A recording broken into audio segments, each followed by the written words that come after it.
Good morning. Good morning, everybody. Oh,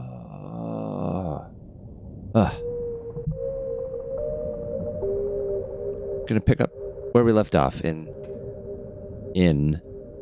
other waters. G'day, free frag. How are you doing? Thanks for coming by. It's good to see you. Yeah, so we're gonna pick up where we left off. I was considering trying to play with the controller, but then I realized it's using Xbox prompts, and I have a DualShock controller, so that probably just makes me mad. Just about to make you some lunch. Okay. Yeah, I guess that sounds about right. Across the old pond there, being lunchtime. Well, enjoy your lunch. Let's get started. Continue, please. 12% taxonomy, I guess, like life forms that we've charted. Wow, that's really only 12%. 12% after an hour and a half, so we've got about 9 more hours to go, maybe 8 more hours. It's not bad. Okay. Is there another? No more. Whoops. No more logs from El Rivas. We did have some samples that we wanted to analyze now, right? Wait, what am I doing?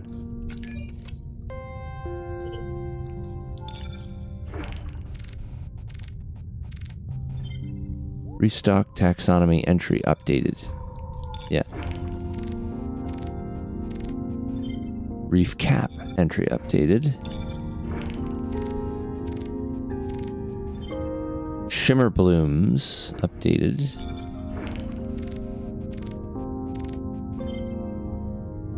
No relevant taxonomy found. What are these? What are these? I don't remember what samples those are.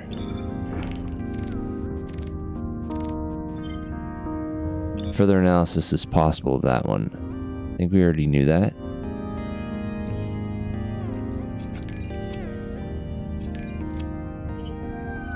What one was this? The stock spores we can't analyze. Interesting. Alright, we did get some taxonomy updated though. Reef stock. Lots of things updated by the reef stock. I think we already read that one. They might be stock names. Theories. Close analysis of stock root networks reveals something surprising. The root networks are in fact part of a symbiote, a different fungal species entirely, which exists within the stock's bodies. This fungal symbiote provides a carbon exchange network which runs throughout the bedrock of the reef, connecting all colonies in a single web. This symbiote also produces the spores which the stocks use to communicate. But these spores are edited by the stocks themselves to act as reproductive agents, information carriers, and chemical delivery systems.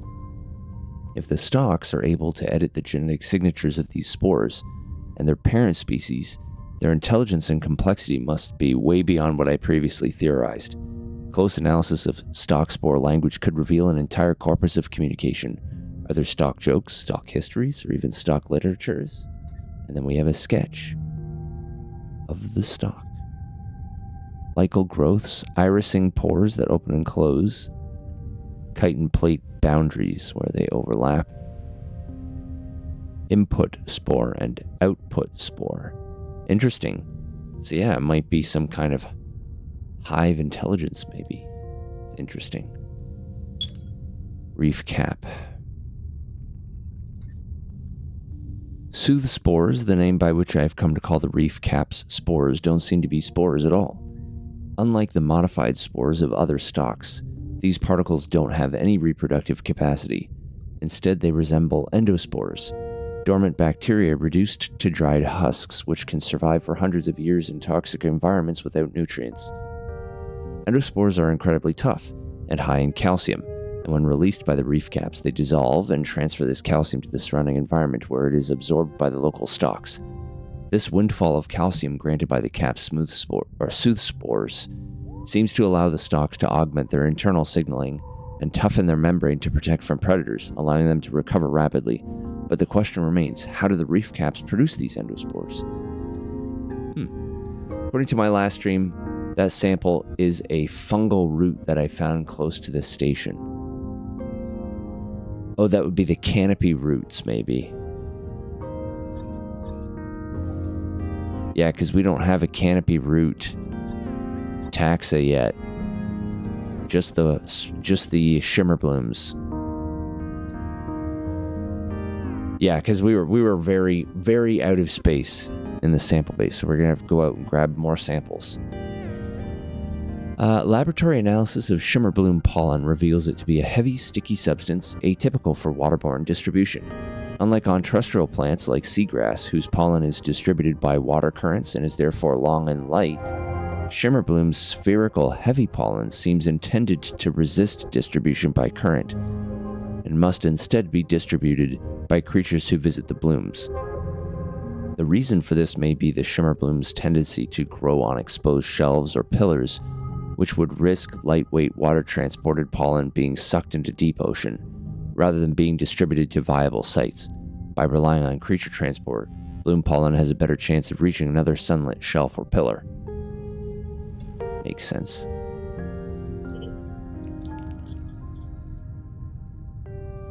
So this, yeah, canopy root, yeah. Root of stalk canopy. It's weird, did it resist analysis? Is that what it said? Yeah. Oh, because I think I have to fully come up with a taxonomy by finding enough species first. That's why. Alright. Back into the map. So we're up here.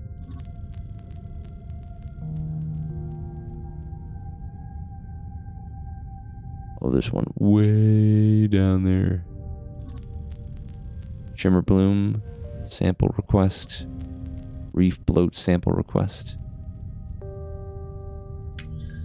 Alright. Let's dive at the East Reef.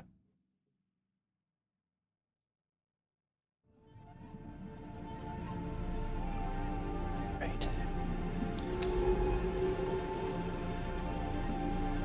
So there's a sample down here somewhere, so let's go see if we can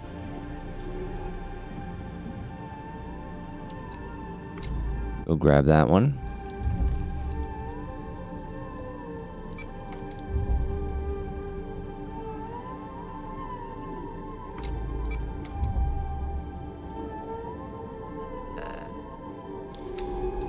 Oh, they're sampling here.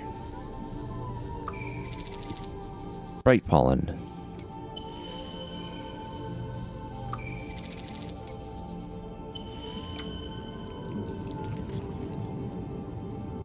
They can give me energy and oxygen. Wait, is there more? No, that's it.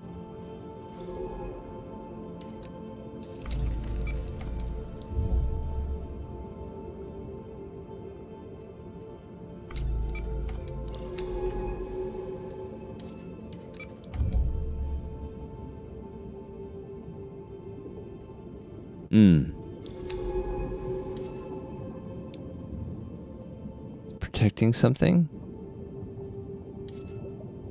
I need more of those pods or whatever. I don't have any right now. More bright pollen.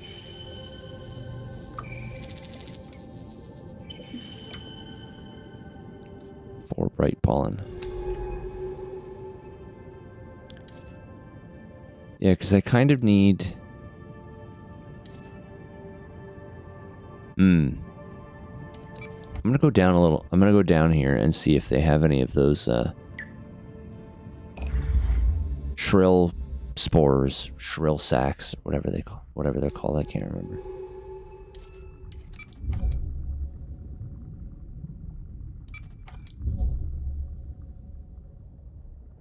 Ah, shoot.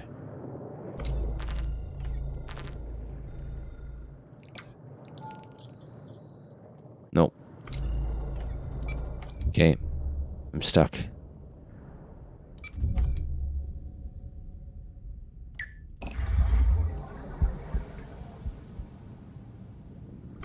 Stuck.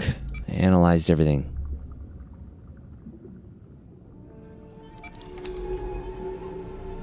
Yep. It's gonna have to wait, I guess. Now, there was something unexplored up here. A broken gully. Nope, blocked off. Damn it.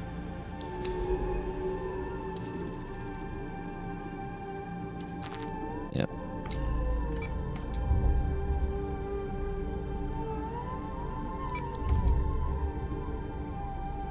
Looks like I can't really do anything yet other than proceed to the goal. The edge of the shelf there. You'd think I'd be able to grab a sample of this one, right? But it doesn't seem to want to give me any.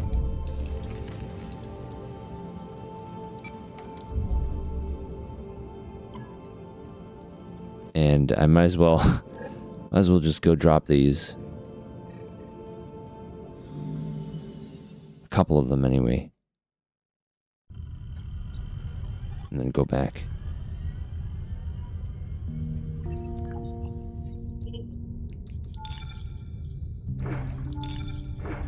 Alright. That's it. Back we go.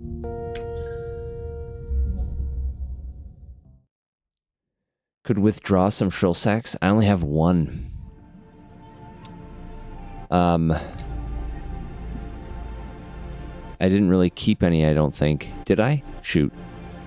You know what? I wasn't paying attention to those. That's a good idea, though. Let me just go back real quick. Hopefully there's not, like... Hopefully this time doesn't mean anything. That I didn't just waste, like, 8 hours. Yeah, oh, yeah, I've got 2. Okay, I'm gonna take one. And then we will go back, and we will go to that, Actually, hold on. So I think where it actually is over here.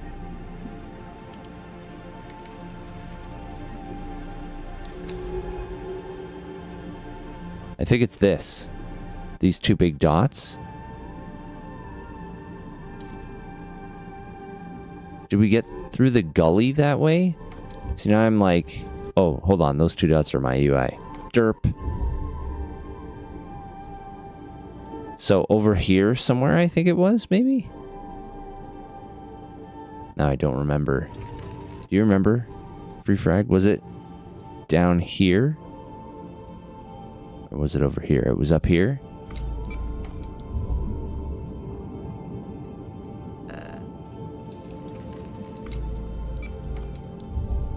The more southern way? Okay. Alright, so yeah, we will open this one up.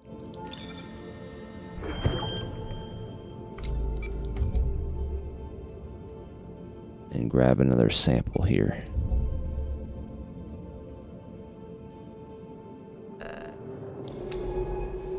Yeah. Alright. More canopy root.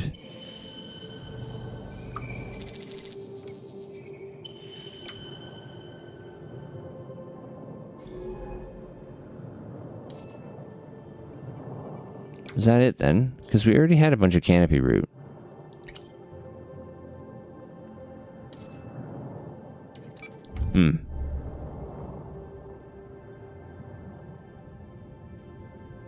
That was the more southern way? Okay. Well, I think we just need to spot more specimens first. Alright. We're gonna go north now. I think we're kind of locked in anyway. Right, and let me recharge my batteries. All right. Yeah, I can fast travel back to the other way station if I have to. Oh, see, there we go. There's another pulsating growth. Wait, that's a pulsating growth and not a... Yeah, that's a reef cap. Yep.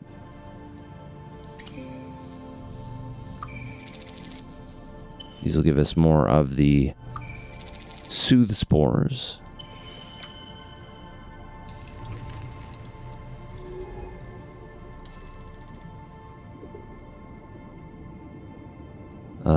I do, however, want to go this way, because the thing we're looking for is up here, I think. There's some debris there. Open passage to the reef's edge. Oh, there's another big canopy. There we go. I've named these table stalks after the table corals they remind me of. I'll log my notes back at the base.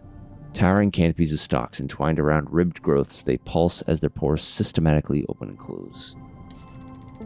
Exposed clearing.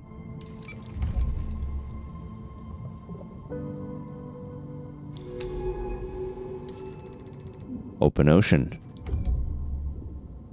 And there's the thing we're looking for. I see something at the edge. Is that the suit?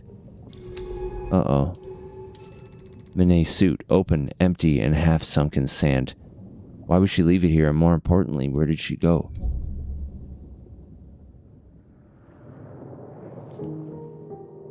It's definitely Minet's suit, but no Minet. Surely she isn't... Okay, let's not jump to conclusions. I want to take a look at this. It can't have been here long. Most of it is still in good condition, but how did it get out here? There's no evidence of injury. A malfunction, perhaps? What do you think? No. No, you are right. Then she left it on purpose, abandoned it. Did she intend us to find it? Minet, what did you get yourself into here? It's better equipped than our suit, but the seals have started decaying. What's this? Minet has rigged up some kind of custom propulsion system, probably to deal with the currents. We can use this. We'll need a power source. It won't run off the suit systems. Seems like she fashioned some kind of microbial fuel cell. We'll need to recreate that if we want to use it. Okay, let's get this back to the base so I can take a better look. Minet, you better not have done something stupid. I didn't come all the way out here to bury you. Let's go. Call for drone pickup. Can I call for drone pickup from here? Drone ready. Final scan here. Nope. Okay, I wonder if I can do drone pickup from anywhere, but I can only come back to a way station.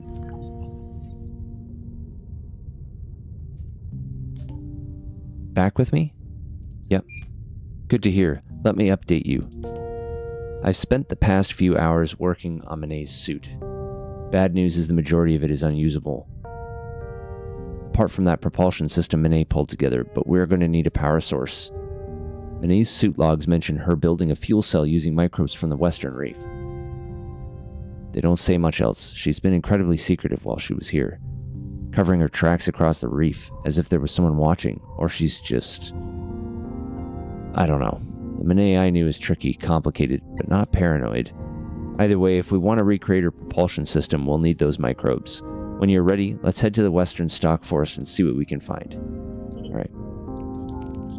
So I'll keep the sooth spores here. I should be able to analyze the canopy roots. Bright pollen. Bright pollen makes good fuel or oxygen. Maybe I'll keep just one sooth spore.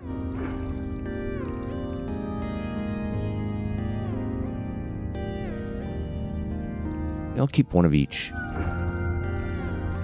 The game tends to have stuff nearby to solve puzzles. I mean, I can always come back and get it if I have to, if it's in storage. Okay. We're going to go to the lab. And we're going to analyze the stock spore. Try analyzing the stock spore again. Nope, just this further update. Do the canopy route now that we have a taxa. Yep.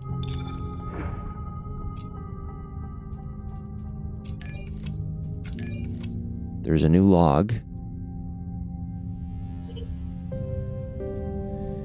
Personal log 02-2216.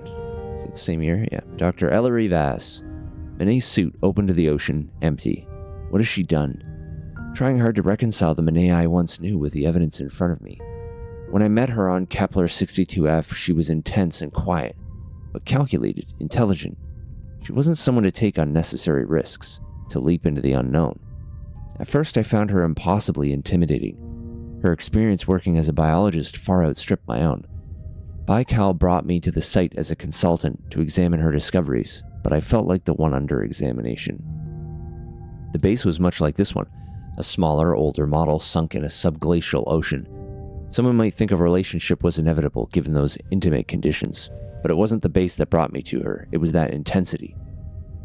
Over the few years since I've tried not to dwell on what happened on Kepler 62F, but being here, living where she's lived, following her scattered steps, it is impossible not to remember. Alright, and we've got taxonomy for... I keep saying reef stocks is updated. Table stock. Pale yellow canopies formed from many stalks entwined together which reach impressive heights. Table stalks are part of the reef's many interlocking species of stalks, though these individuals can only be found in the eastern reef. There they tower over the other creatures, providing dappled shade for the life that grows around them. One of the notable features of table stalks is the rhythmic opening and closing of their pores, which provides a steady flow of water beneath their canopies. This seems to be highly beneficial to the growth of other species, which, with most table stalks being surrounded by many types of stalks and other species entirely. Also notable are the ball-shaped growths of differing sizes, which sit high on the table stalk's canopies. Sampling these might help us understand the table stalks better. Analysis of a table stalk root shows a number of minerals not associated with stalk growth being extracted from the bedrock. Do the table stalks need these minerals to survive, or are they using them for some other purpose? A cross-section of the root shows a central chamber, typical of the carbon transfer system seen in other stalks, but unlike those stalks, table stalks have many subsidiary chambers, like a bundle of wires, each carrying a particular cocktail of mineral compounds. These secondary roots are not drawing up large amounts of these materials, just traces, but why? Perhaps there is some connection to these growths in the upper canopies of the table stalks. They are well secured by the stalk's tight binding, but perhaps we can find one that has been dislodged. And I think that's where it wants us to go back, to get another sample. Alright. So it wants us to go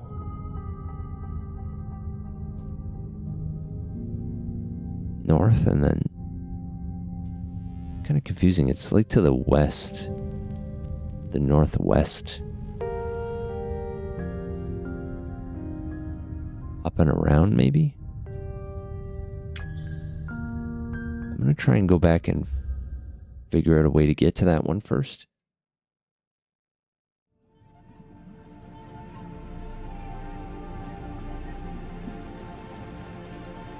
Yeah, so it does seem to be over here.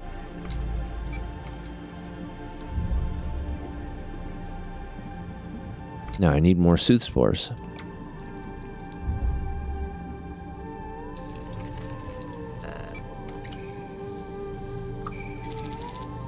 No, I need trill sacks. Not this.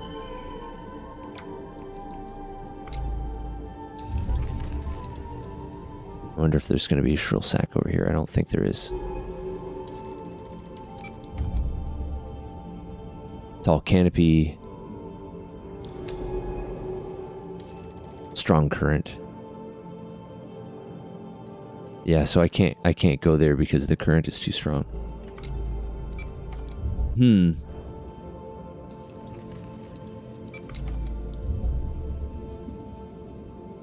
gonna go back up to the north here and see if there's anything, if there's another way down. Now that we've got the suit wreckage. Because maybe it's here that the sample is, maybe? Feels like maybe not though.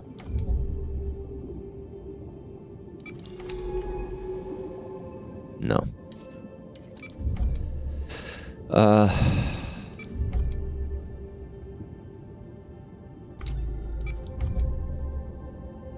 That's where it is, though.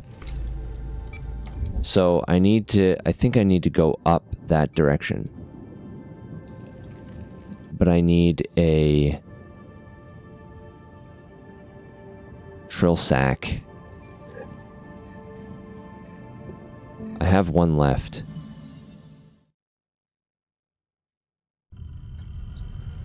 I'll just have to remember to stockpile some more. When we have to go over the western forest anyway, so I have one left.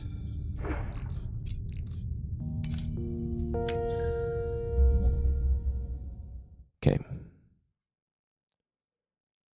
Also, after I grab that one, I'm going to check to see if I can leave from wherever I want. Get picked up from wherever I want instead of... Yeah. I think once you find a waypoint in the region of the map that you're in, you can then get picked up from anywhere. I think that's what it is. Because it says, mapped region connection available. So you can't get picked up from wherever you want when you're exploring a new region. Makes sense. Hold on a sec.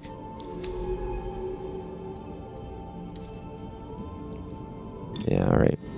Let's knock that one out then.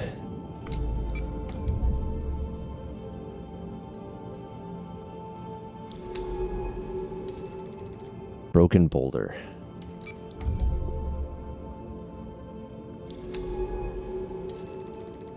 A glittering stock.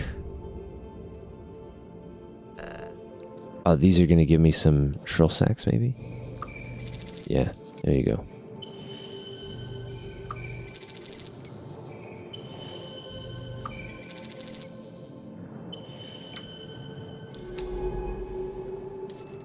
Slashed stalk. This bubble-coated stalk has large gashes in its side and seems to be shriveling away. Its exposed tissue would be easy to sample. Alright. Let's do so then. Oh! Whatever that was, it was too fast. Oh, there it is. Ah, I can't get him. Oh, got it. Spore catcher. I'm going to call these spore catchers as they are so eager to gather the stalk spores. Agile, jet-propelled creatures with colorful mantles, found hidden amongst reef stalk colonies feeding on their spores. Alright, and then we can grab a sample here. An unknown sample.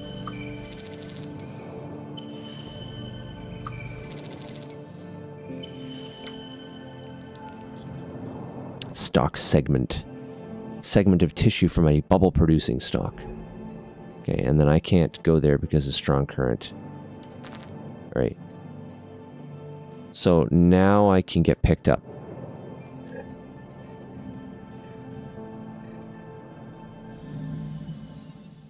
Alright.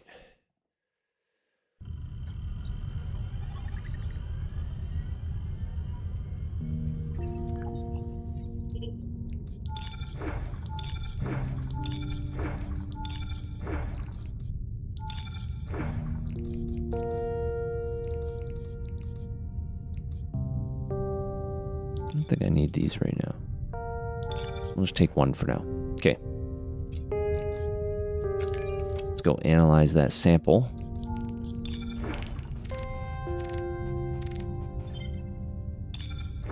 Sample updated.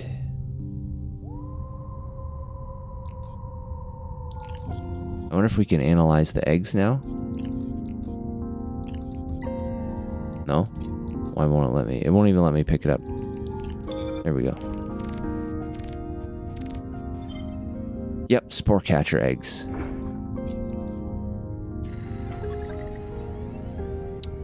Myometia, soft-bodied. So we have jointed shells, and we have soft bodies. Spore catchers are small, soft-bodied creatures which move quickly through the water by using siphon jets. Their mantles, striped with bright colors that shift as they swim, allow the creatures to modify their movement through the water with precise flapping motions. Watching them navigate the water is hypnotic, their rapid turns and loops showing incredible agility. flitting through the water like a bat or bird. Spore catchers use this wide range of movement to pursue the various fungal spores that are produced by the reef stalks.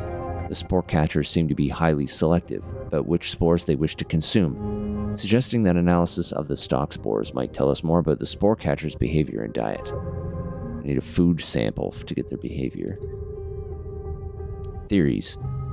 Analysis of the spore catcher egg shows a strong correlation between the minerals it contains and the minerals present within the catcher's favored spores. It seems that, through the spores, stalks are able to affect the catcher's egg production, therefore controlling the volume, traits, and behavior of catchers within any area of the reef. In a sense, the stalks have domesticated the catchers, leaving the two intrinsically linked as a species. But the question of what the catchers provide the stalks remains. Do catchers serve a specific purpose, consuming unwanted or incorrectly configured spores, for example? Or are they kept for other reasons? Could the catchers be kept by the stalks for their companionship and social use, just as humans keep pets? That's an interesting theory. Signal stalk theories. Chemical analysis of a signal stalk tissue sample has confirmed the presence of a yeast-like fungus and large amounts of ethanol saturated in the tissue itself. This prompts a rethink of why many creatures target the hard-to-get signal stalks as a foodstuff. While I initially theorized it was due to their role as protectors of stalk colonies, the significant presence of ethanol in signal stalk tissue means most creatures would feel the effects of the alcohol consumed and may get buzzed from grazing on signal stalks. This, in moderation, would be a favorable, even enjoyable effect for the creatures, leading them to repeatedly target signal stalks. If I remain stranded on Gliese 667cc for long enough, I may need to make use of this particular biological property myself. There's a sketch of it. Shrill sac cache. Subsidiary stalks. A released shrill sac. Sensory growths on the upper section. Interesting. They have gas vents. Alright. Can't get to that, obviously. This is like way back the other way. We will head down here for now. And we'll come for these later, maybe. In Monet's notes on her microbial fuel cell design, she mentions sourcing 4 microbe colonies from this part of the reef. Okay, and then we've also got a reef bloat sample to get down there too.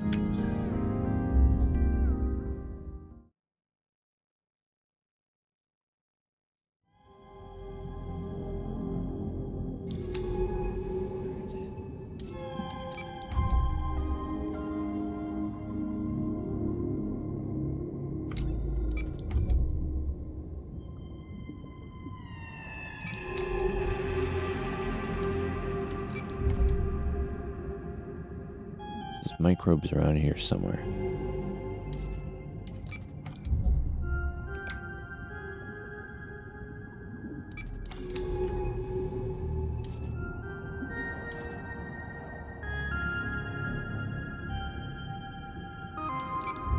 I'm probably going to need a bunch of shrill sacs actually to get through the reef forest, so I should load up here.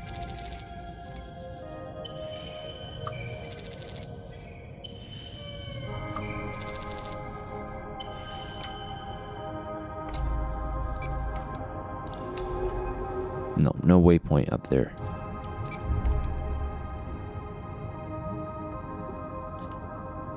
Monet's map data mentions a microbe which only occurs in this stock forest. If we can find 4 healthy colonies, it will make the ideal basis for the propulsion system's fuel cell.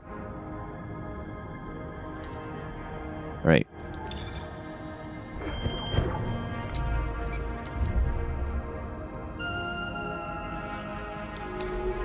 There's one. What are those strange inflated stalks? They look like sporing growths we found in the eastern caves, but there's something wrong with them. We need to break them open somehow so we can sample the microbial colony inside. See if they respond to the shrill sacs. They already do. I guess I got ahead of myself when I figured this out.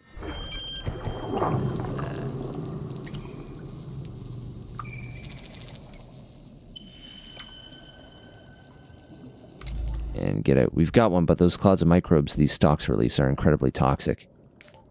The suit is having to flush its vents with oxygen to protect me. We've lost a lot of reserve oxygen. We're going to need to be fast when sampling these bloats. Let's get another 3 colonies. But be careful, I don't want to run out of oxygen out here. There's a sample here as well. More shrill sacks. Probably should. What are we dealing with? Let's grab another. Grab another one. Actually, I should grab a whole bunch because I have to exchange them essentially for microbe colonies, so... Right.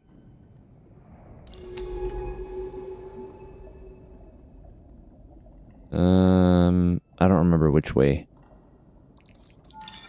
But we'll go this way.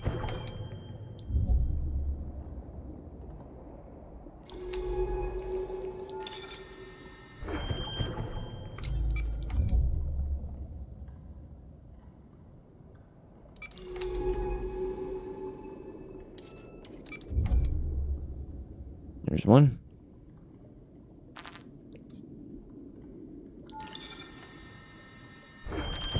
Can I hit all of them? I can. Haha.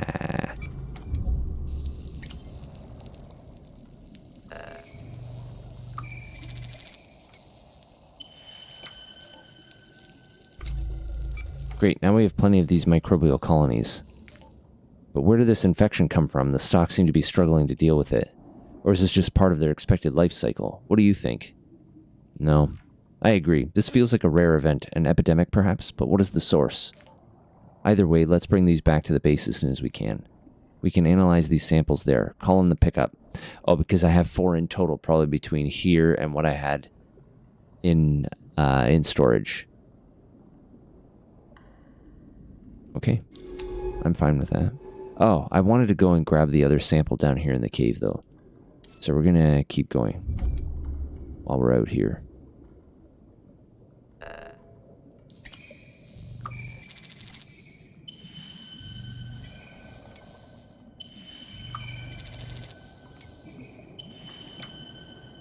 I think the shrill sacks are like quarantining the infected ones from the rest of the colony. I think that's what they're doing.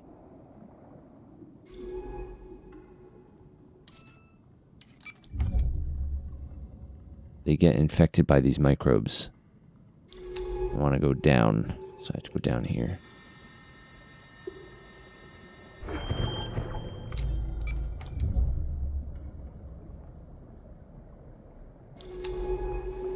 Ah. Yes, there's a new section down here. Let's go this way first.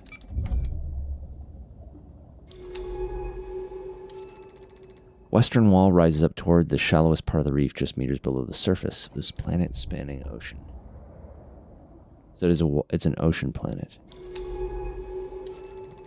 See, I haven't been into this cave before. I don't think.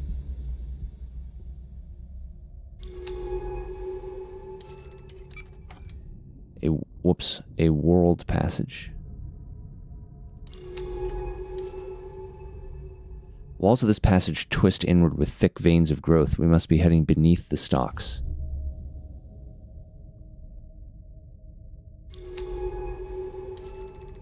Thick bloated roots poke through the rock wall and something pulses within them. This is a rare chance to sample the stock root network.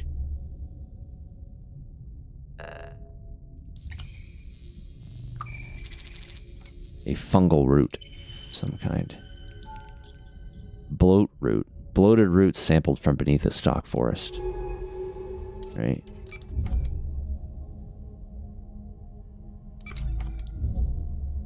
That's it. Is there anything down in the rest of the cave there? No.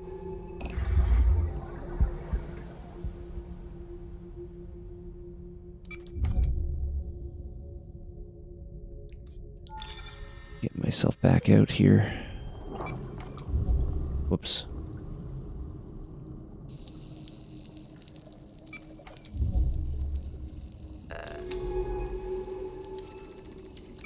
I don't want sampling. I want to see what's down here.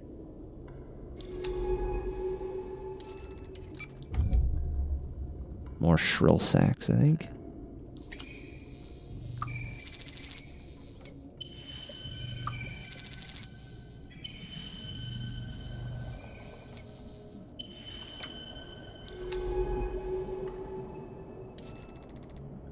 stock pathway. Try not to hit the... Yeah.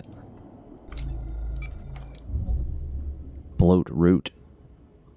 I think this might be the way that I came. Nope, this is a different way. Let's make sure I hit this one correctly.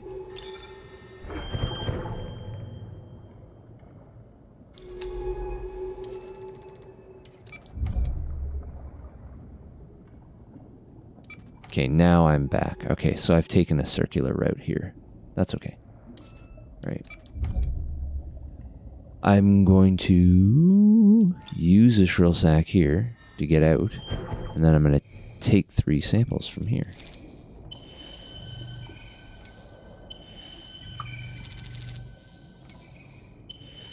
Oh, I don't need to do that. I can just get retrieved. Okay, well, I'm full up of everything I wanted now anyway. All right. So I guess like getting these far away samples in areas we've already explored is pretty easy because it's just a one-way trip essentially. Go grab it, then get retrieved right from that spot. Hey, you ready to get back to work? No. Well, tough luck because I've had a very productive few hours. I've been working on that propulsion system. I've used these 4 microbial samples to grow a new colony in the lab. Then I transferred it to a secure containment capsule, nice and snug. I followed what I could from Monet's notes on building the microbial fuel cell. It's all loaded into the suit. The MFC fed directly from our reserve oxygen supply. Now we just need to take the suit out for a dive to test it. It's going to take plenty of oxygen to fuel the colony, so bring any samples that'll help out.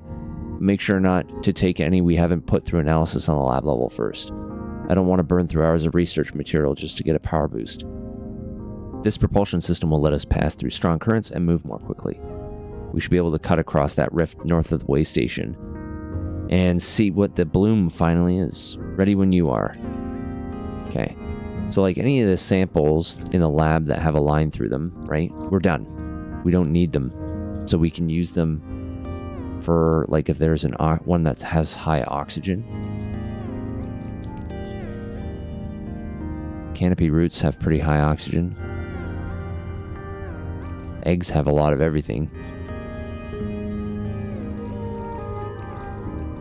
Researched most of this stuff.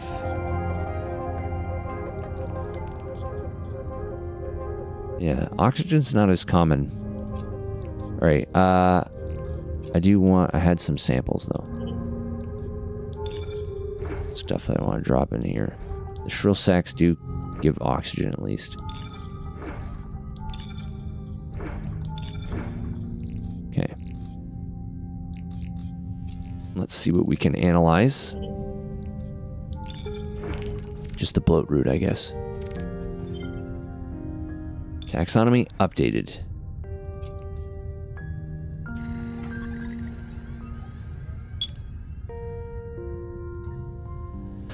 Theories.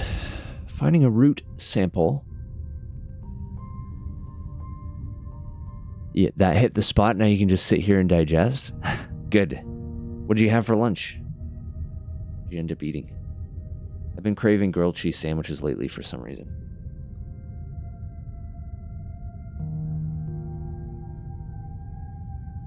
Chicken curry in pita pockets. Dang, that sounds really good actually. Wow.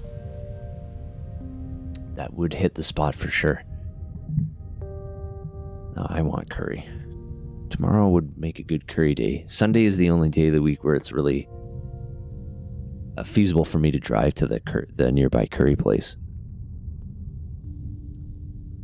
Well, I think you've given me the curry cravings. All right, theories. You just make your own? I'm not very good at that. Also, I can't make it as good as the curry place does, so it's not like a fast food curry place. It's like an Indian restaurant run by these 2 Indian brothers. They've been here since like the 80s or something. All right, finding a root sample from a reef bloat has brought with it the confirmation that reef bloats are not manufacturing spark colonies, but instead modifying, metabolizing, and processing them. Analysis of the bloat root system has shown the presence of microbes at various stages of modification, including those that had been entirely detoxified and their rampant metabolism neutered. If all reef bloats are connected via this root system, then they may be part of a large-scale cleanup operation with the aim of eradicating these aggressive microbes. Reef bloats are not disease stalks then, but powerful biological engines which are fueled by their local stalk colonies. The scale of this operation suggests that for the stalks, the spark microbes are a significant threat. Interesting. So they look like all bloated up. Bulging discolored plates, split stalk, microbial release stages.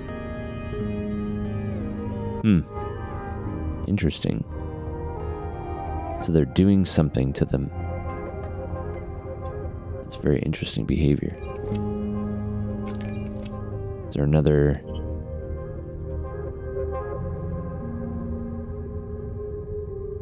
I already read that one. You like the sketches? Yeah, I like them too. They remind me of like things that you would see in like Origin of Species and stuff. Like it's a nice anatomical sketch. Exterior anatomy, I guess, because we're not doing autopsies. We're just taking taxonomological. I'm pretty sure that's not the word. Taxological observations. Taxology. Anyway, all right. And now we can head up here. With Manet's propulsion system hooked up to the suit, we should be able to cross this rift and head into the bloom. Oh, I need to make sure I take some stuff that can be turned into oxygen. The bloat root? Has the bloat root been... Yeah, the bloat root we're done with.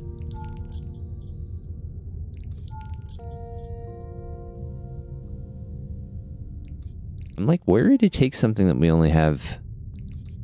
But I mean, we don't need it, right?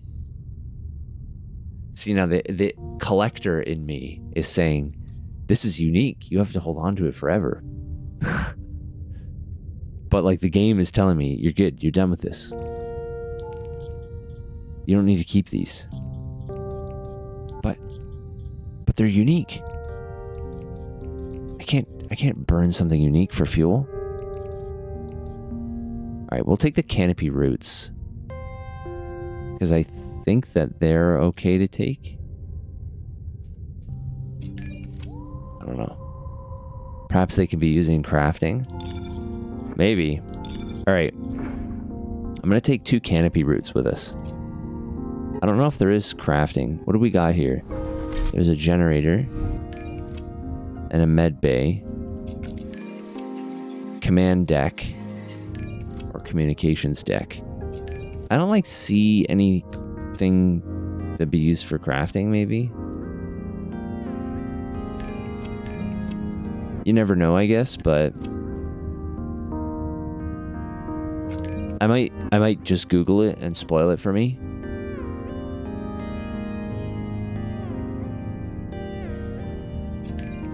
Or I might ask Copilot, because then I don't get spoilers. Anyway, I'm not too worried about it. I'm not too worried about it right now. Yeah, I've got lots of room. I'm sure if I get to a point where I run out of room for samples, that'll be like, okay, I'm not intended to hold on to all of them. But we will, which I'm guessing if I've only scanned like 15% of the species or whatever, we are definitely going to run out of room. Okay, so you'll find the controls in the utilities where sampling and everything else is. Once you've found the propulsion system, let's try it out. But remember, it uses oxygen. Be careful. When you've got the hang of it, let's try to cross the northern rift. Okay, so this is the propulsion system.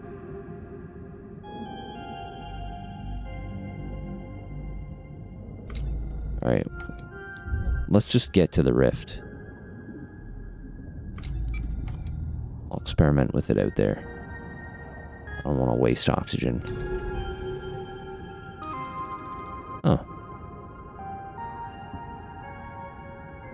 Stalks are noticeably absent from the sides of this northern rift. Why do they leave such a clear buffer zone beside it? I haven't been up this way. Oh, I just haven't been to that point.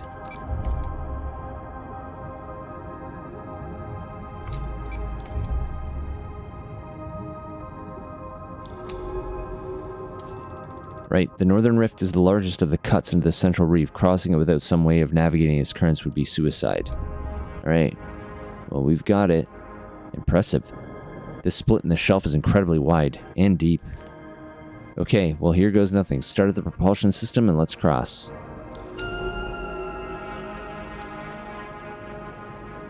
Flecks of spores and other organic material whip past in the current, dragged into dense stalk patches in the west. Alright.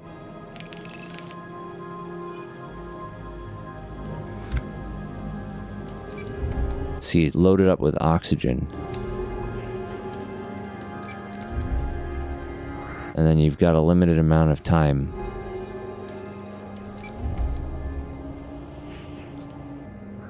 There's something on the other side, a huge green cloud rising up from the shelf.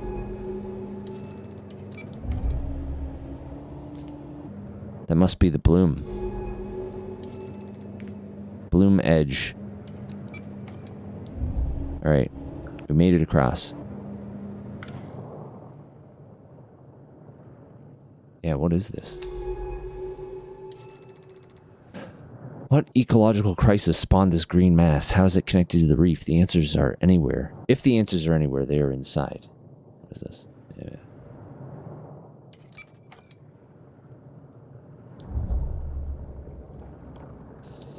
Oh. The water inside is totally anoxic. The suit's rebreather can't function. We'll have to run on reserve oxygen while we are inside this place.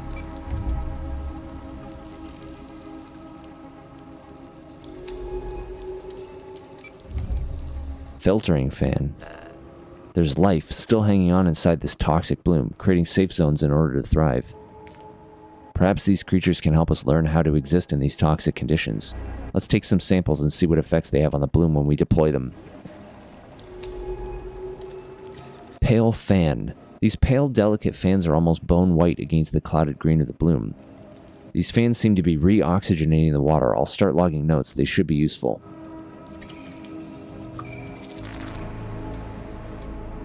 Some microbial colony.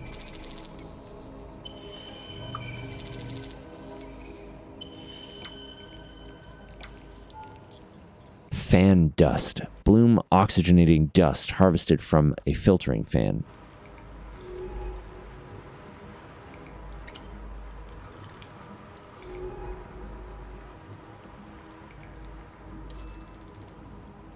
Occasionally this fan shivers, releasing a flurry of green growths that have gathered among its gossamer spines.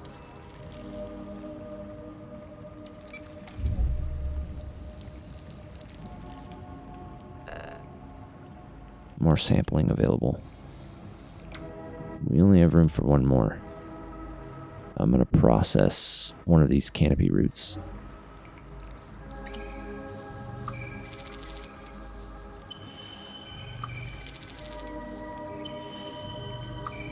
Full.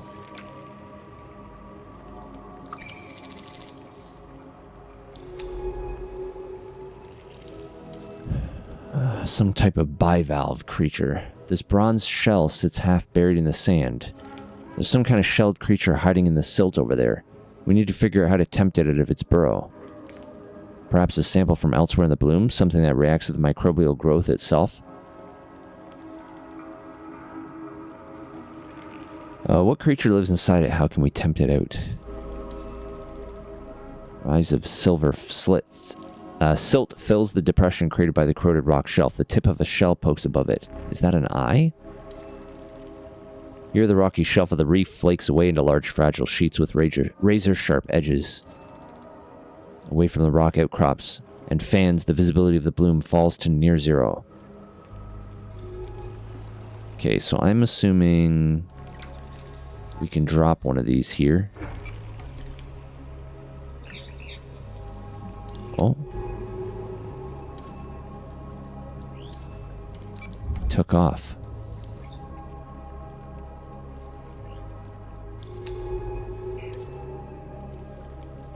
Interesting.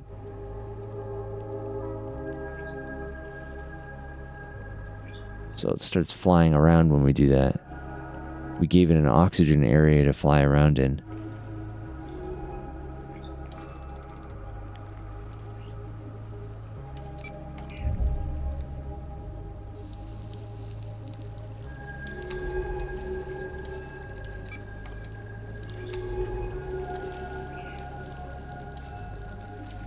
Alright, let's get up near this filtering fan.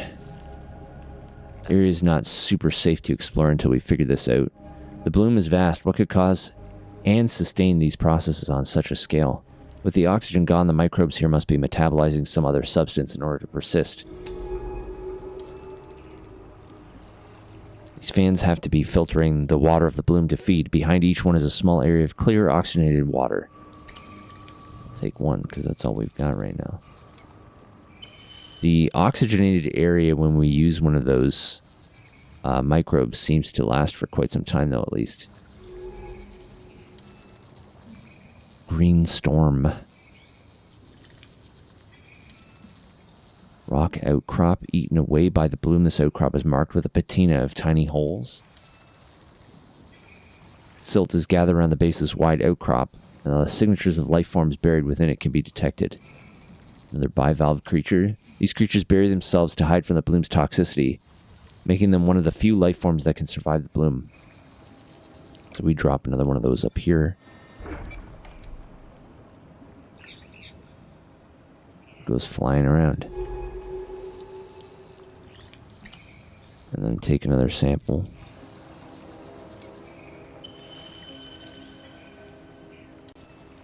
I don't know where we should be going.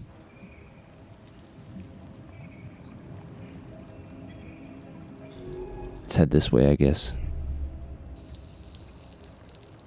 Another fan up there.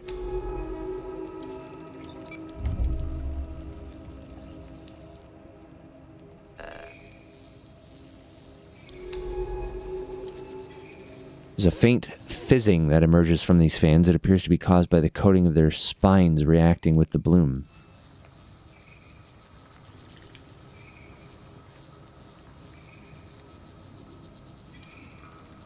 Currents of the bloom grow stronger as I move away from the rocky outcrops of its southern side. It's the only way through is north. I mean, I might as well, like, drop these safe areas here. And because my samples are full, right? They also provide me some oxygen.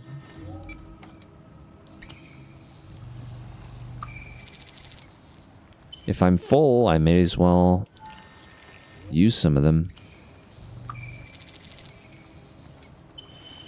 Waste not, want not. Oh, it went away though.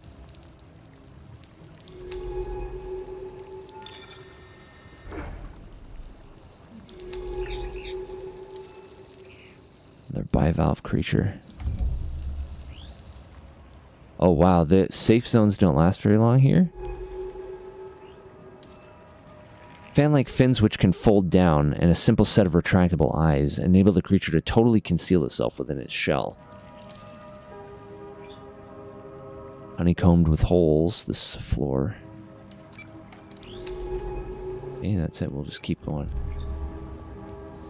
This area goes on for forever. Oh, is that the other side of it? Or is it just a very large clear area? Up ahead, a fizzing membrane of oxygenated water.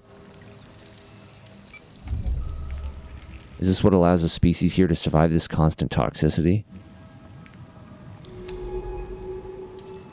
Nesting creatures. In these complex transparent structures, the blurred activity of many individual creatures can be seen. These must be nests. These swarms of bright creatures provide vital safe zones in the bloom. Let's start logging data on them.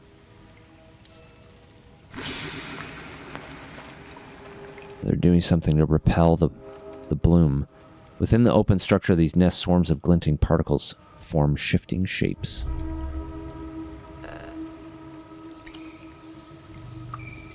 Some kind of animal colony. These colonies do well to hold out against the bloom. The individual creatures seem to be able to digest the microbial growth. We can use this. We should try deploying a colony to see if we can create our own safe zone inside this toxic flood. Alright, let's burn a couple more fan dusts and take a couple more samples of these then. Oh, there was only one more sample. Nest workers, tiny transparent creatures sampled from a woven nest. Silicate skeletons. Ornate domes and porous spheres of these skeletons glint with the purity of their silica growths. Burnt out drone. A small construction drone from the base corroded beyond use. What was Manet building out here? Okay, let's grab the sample candidate from these skeletons. These strange forms scattered around inside the bubble. Are these skeletons? They resemble radiolarians, but far bigger on scale. They are incredibly ornate. A colony of shattered domes lying in a silvery silt. What were these creatures? Mineral skeleton. Sphere fragment. Ornate mineral orb honeycombed with oxygen bubbles. Interesting. And then a burnt out drone.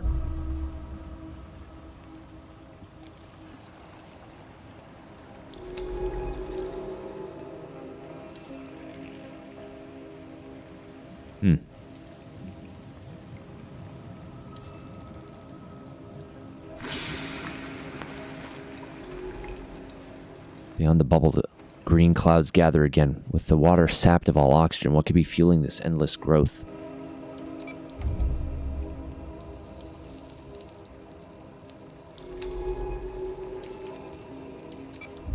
Toxic water. Alright, let's try deploying one of these ourselves.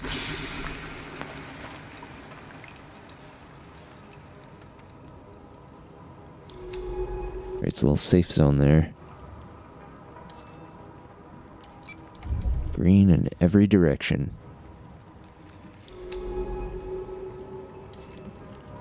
I can see nothing.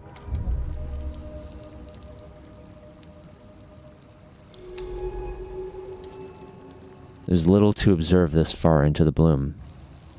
Maybe we shouldn't go so far. Oh, hold on, there's another safe area. Bubble edge.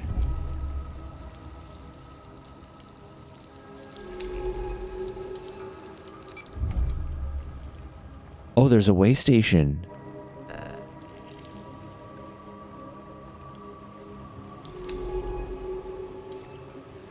This nest is the way station's protector. Without its swarms of iridescent life, the station would be little more than a rust-eaten frame. Sample more nest workers.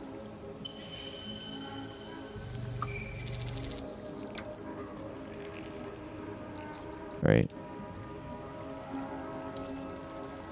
Like the nests themselves, which are woven from transparent threads, the bubbles which protect them also seem to have a delicate skin.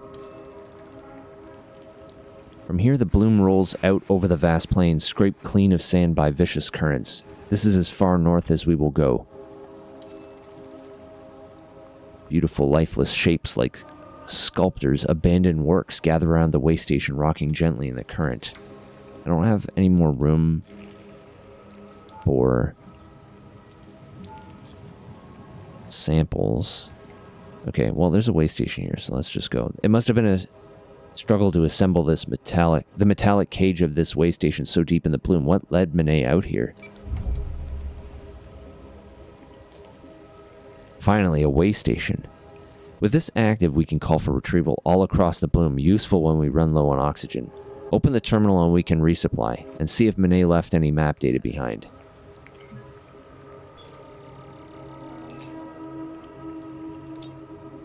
Log download? Yes, please.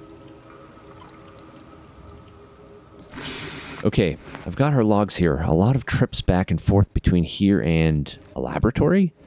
That means she must have set up a remote lab somewhere deeper into the bloom. She spent months making trips to it, ferrying some materials from elsewhere in the bloom to there. She was studying something important to her.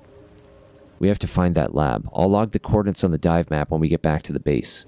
Okay, let's get back to the base then. Got a bunch of samples to drop off.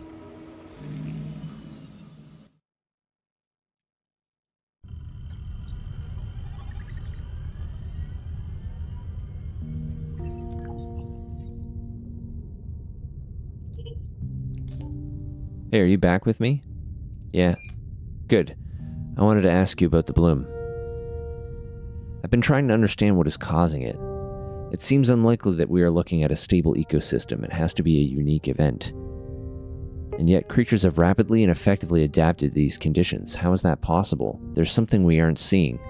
Something Monet was investigating too. Do you think she knows something we don't? Yes. She has to. Maybe she's holed up in the lab mentioned in the map data waiting for us. Let's find that lab. Right, let's move our samples over now.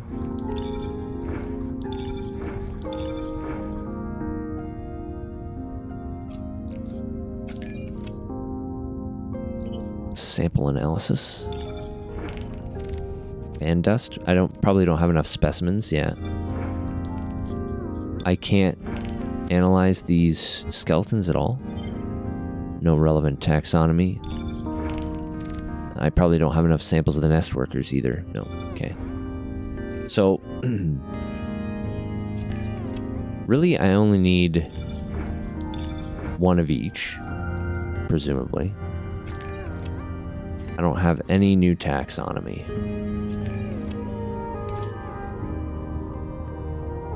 Wow, we went really far. So, there's the Bloom way station. That is very far. And then this is data from the way station places Monet's remote lab in the southern part of the Bloom. She's hiding something here. Yeah, it's a long trip through the Bloom as well. The Bloom covers a huge area. Okay. I actually kind of want to grab some of these samples.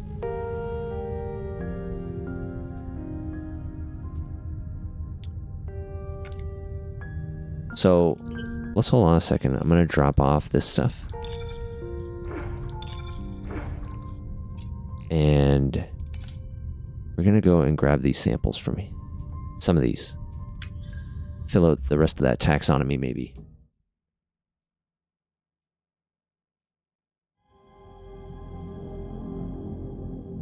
So they're all going to be in that cave.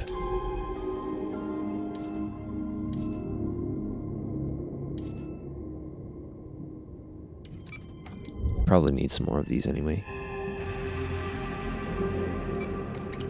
Oh, there's no samples there.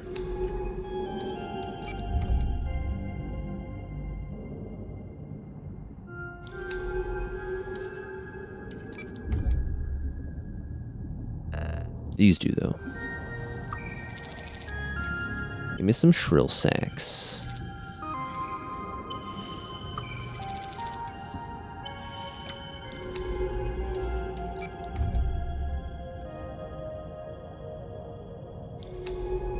Oh, I haven't been up here. Narrow gully.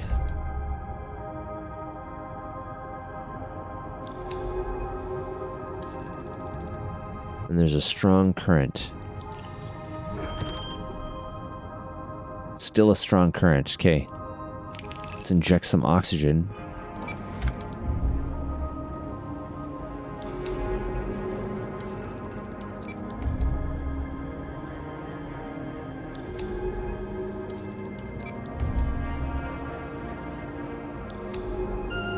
That's it.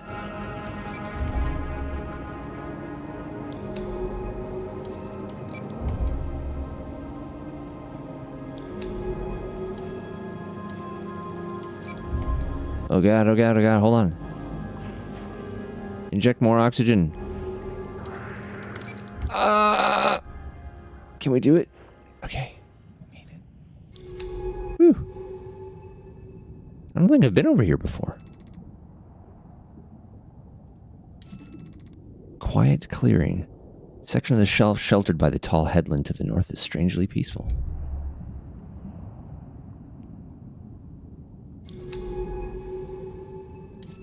More reef stalks.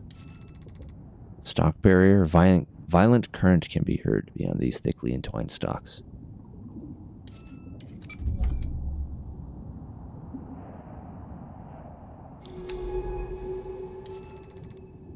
Sandy passage.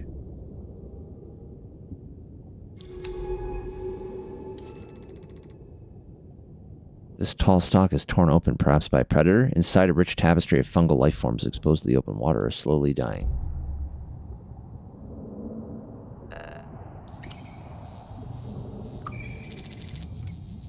Unknown fungal tissue. That must be one of the ones we came for. Fungal cluster. Cluster of creatures sampled from the interior of a stalk.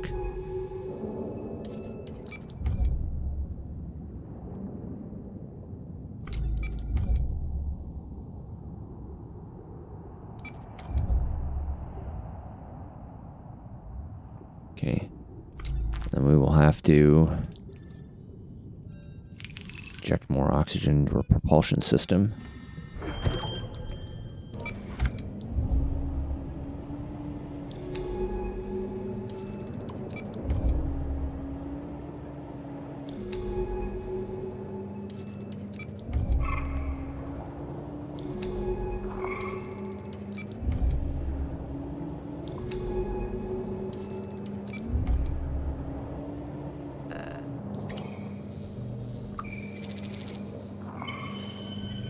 Fungal seeds.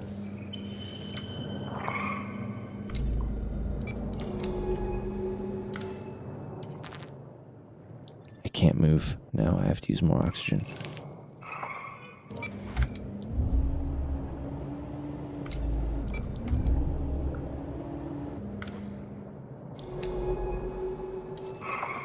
Calm Canyon.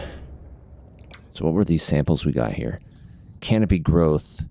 Ribbed growth found entwined in stalk canopies. Interesting. Wide passage. And another canopy growth. Another rift separates the second and third fingers of the reef, looked over by a ragged stalk canopy that sheds particles into the flow.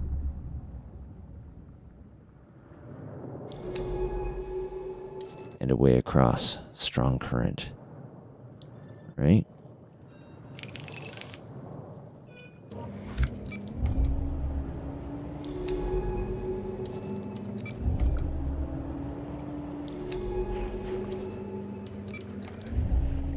Oh, it's a shortcut across.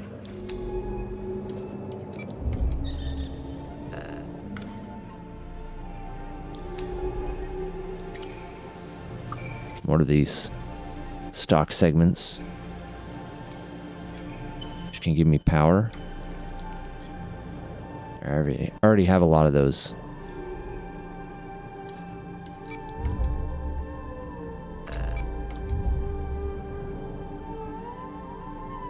I'm stuck here. I might as well just... I think I missed the one that was lower, though, so I'm going to get picked up from here.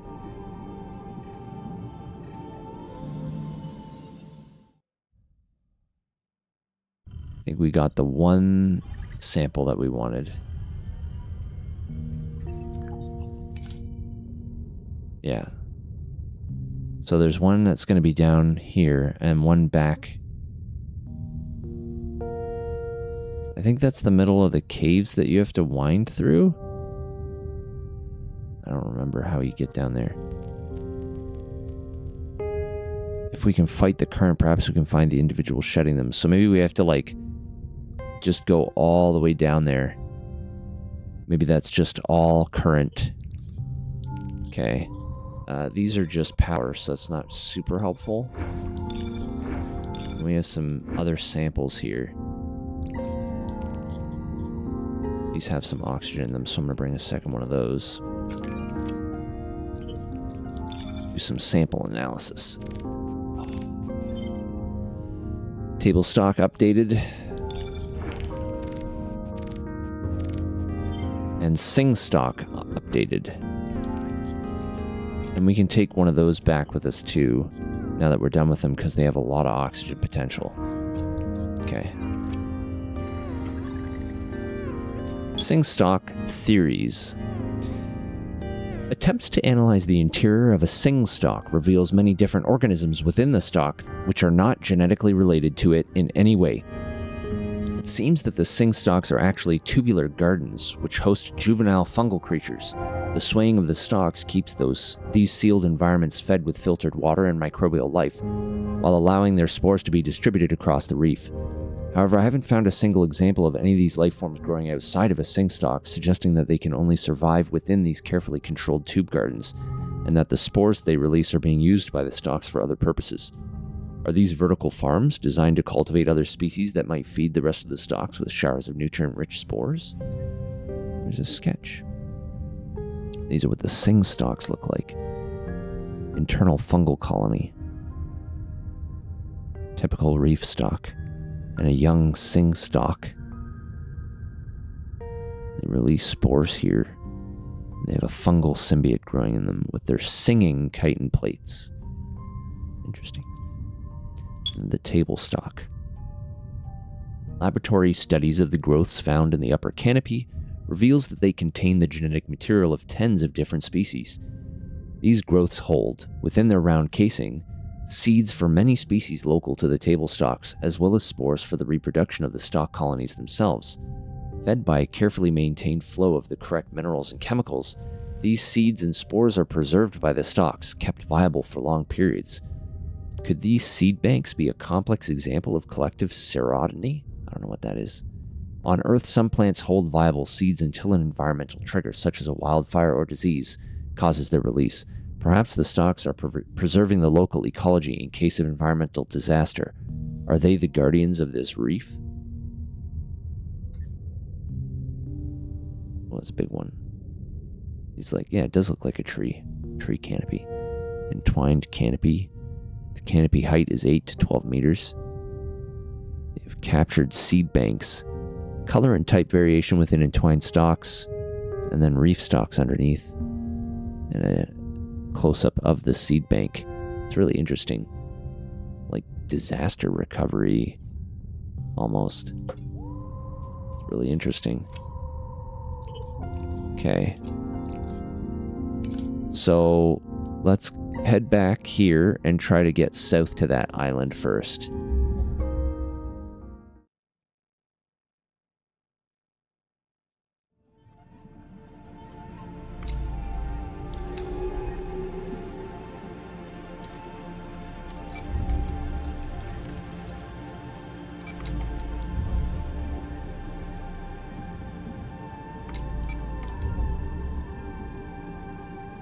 What do these petals have in them? A little bit of oxygen. Might as well grab a couple of them while we're here, just in case. We're going to be burning through a lot of oxygen on this trip, I think. Whoops.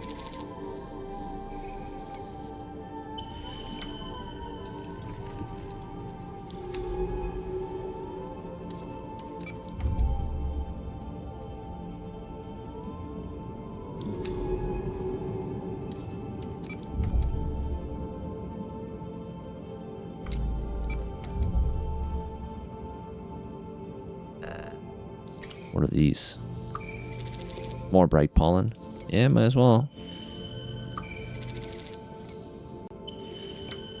Okay, I'm all full. How do I get to the south, though? Maybe I missed it? Maybe I have to go up and down and around here and follow the currents.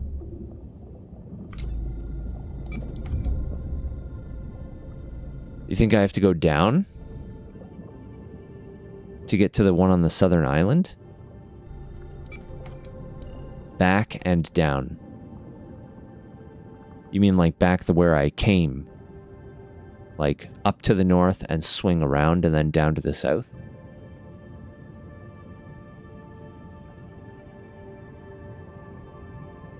The one in the reef. Yeah, I was talking about going for the one for the island. There is one in the cave system, yeah, but I was going for the one on the island first. So I'm trying to get like down to the south here, across the gap. So I think I have to go up and like follow the currents through, I think is what it wants me to do. I'm going to check anyway. Recharge my generator while I'm here.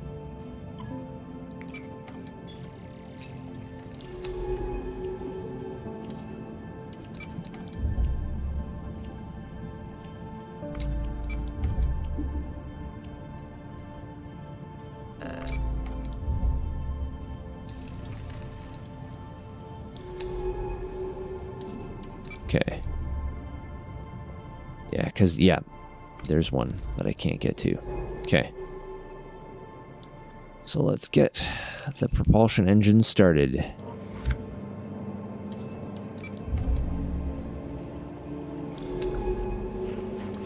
Do some island hopping, I guess, is what's happening here.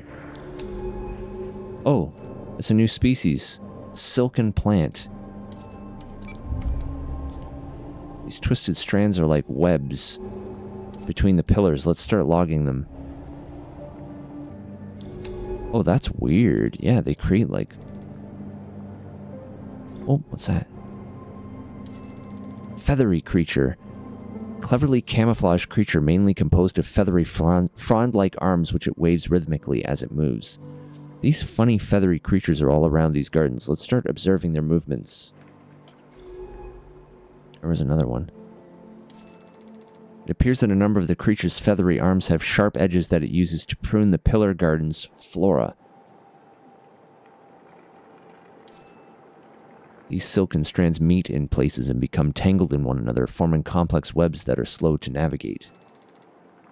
I've observed these feathered creatures moving between pillars along the web-like plants that connect them. Weird.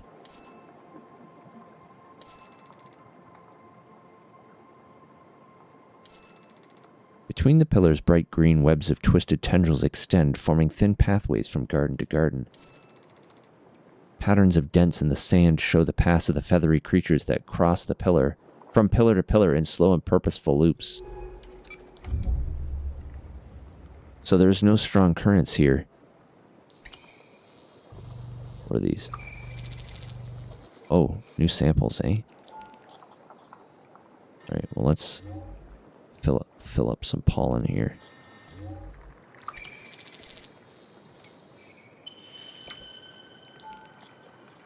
A shed feather, delicate feather structure found in the pillar gardens. These trailing plants can be of great length and appear to only grow from the sides of the pillars. How did they form?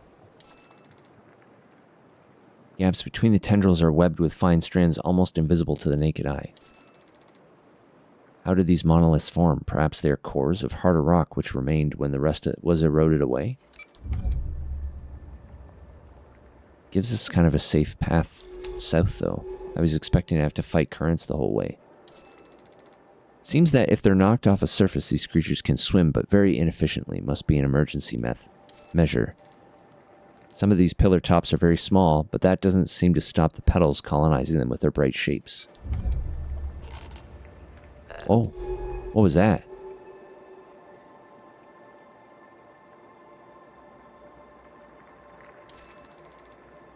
It's apparent that matter from the blooms, such as pollen, collects in the creature's feathery arms. Is this intentional? We scared something off there. It's very fast. Observing the underside of these plants, I can see a layer of pores. Stomata, perhaps, for waste release? I observe these plants in shades which stretch from bright green to ivory white. Is this an indicator of their age or health? Oh, is that it? No, that was another feathery creature. There's a sample candidate here for the plant strands, though. Okay. We get an ad starting in a sec, so I'm just going to pause here. And I will be back in a few minutes.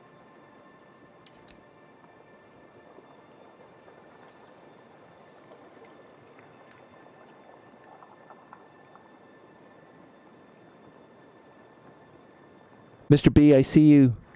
I'll be back.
All right, I'm back.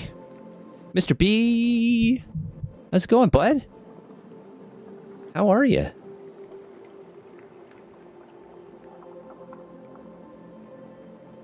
All right. Let's see what we got going on. These crazy ass islands. You doing all right? That's good. How about me? I'm okay.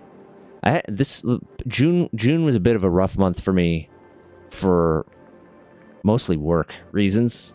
I was just crazy busy. There was a day a couple weeks ago where I worked 17 hours. That's the curse from working from home. Is like there's no natural boundary between work and home life. There's no like, oh, I'm going to miss my train, or oh, I've got to get home eventually to sleep or eat or whatever. It's rough. So yeah, I had like a couple weeks where I was stuck on really tough work problem, and it was just like consuming my entire life. But it's over now. And I've got this next week coming up off of work, so. You had a 32-hour phone call? A single... What the fuck? A single 32-hour phone call on the first week of June? You gotta explain that. You gotta explain that one. That's fucked. How do you even do something like that?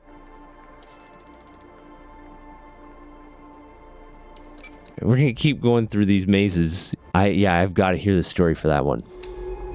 That's wild. Did I take a... Oh, I forgot to take a sample of these,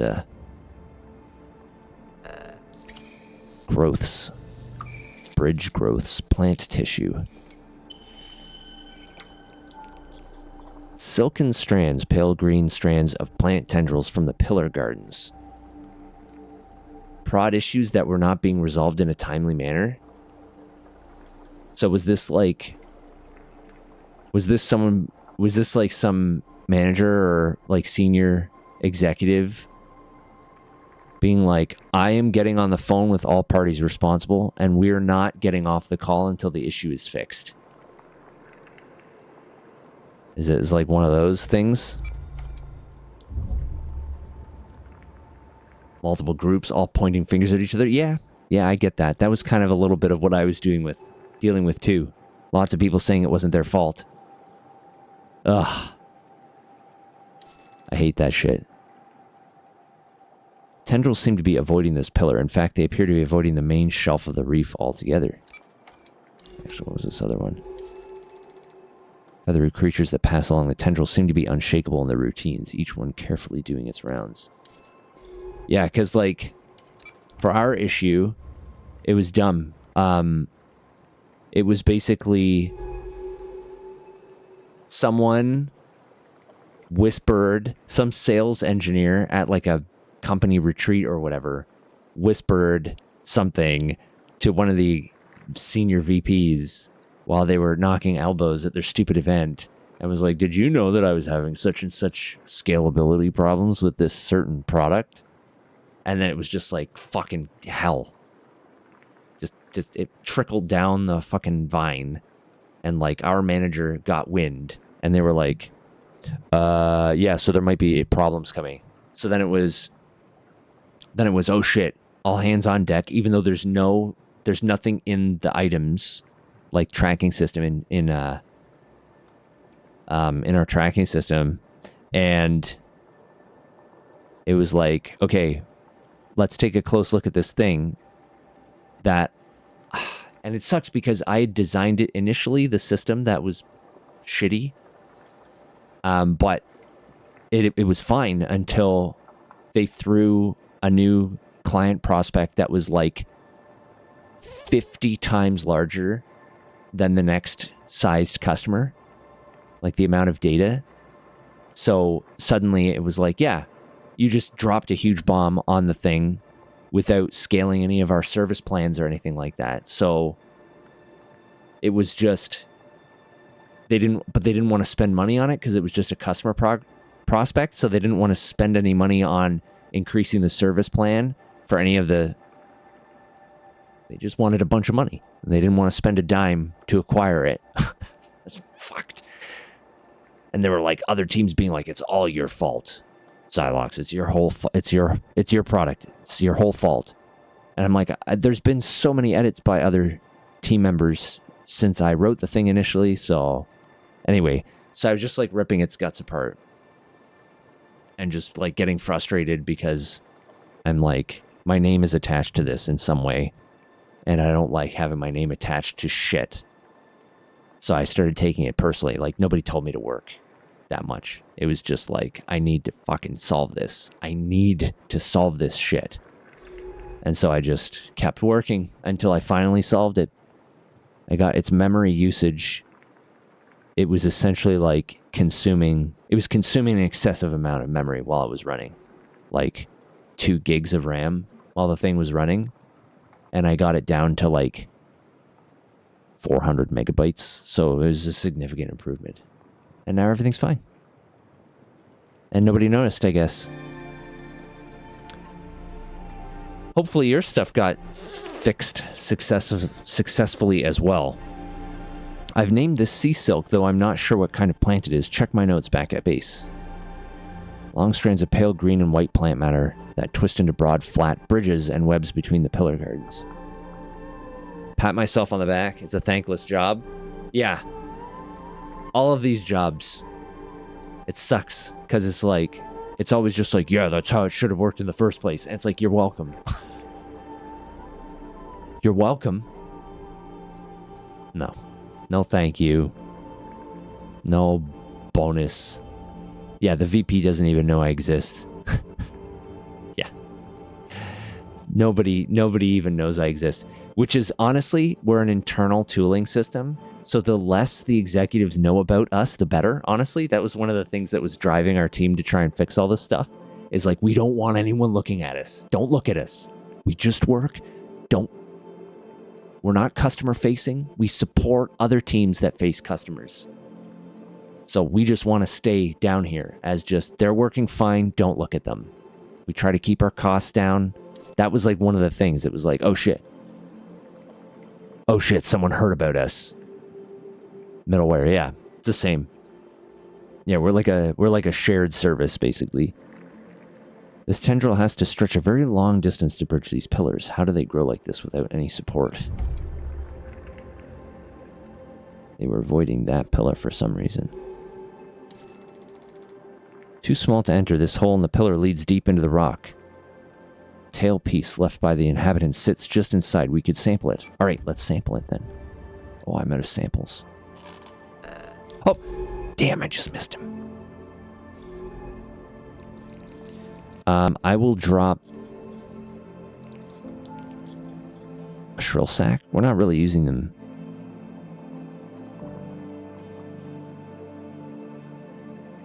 Actually, I'm going to drop a soothe spore over here. Will this make these grow? No, it didn't do anything. All right, let's sample. Animal tissue.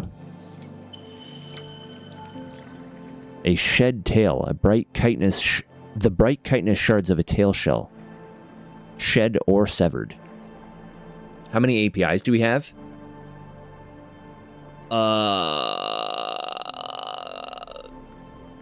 Maybe like 8-ish? That are fairly... Some of them are fairly complex. Like we have we're data storage and an analytics and access and stuff. So like we host custom query service so that people can, we have our own query language that we support for other teams so they can query stuff without having to know like what data storage technologies we're using under the hood and things like that. One of your application has 120 APIs. Yeah, I don't know what you mean by like APIs. Do you just mean like endpoints or like services? Like when you say API, what do you mean by API? You're currently dealing with the shared API that people are just like, oh cool, we can consume this without telling anyone.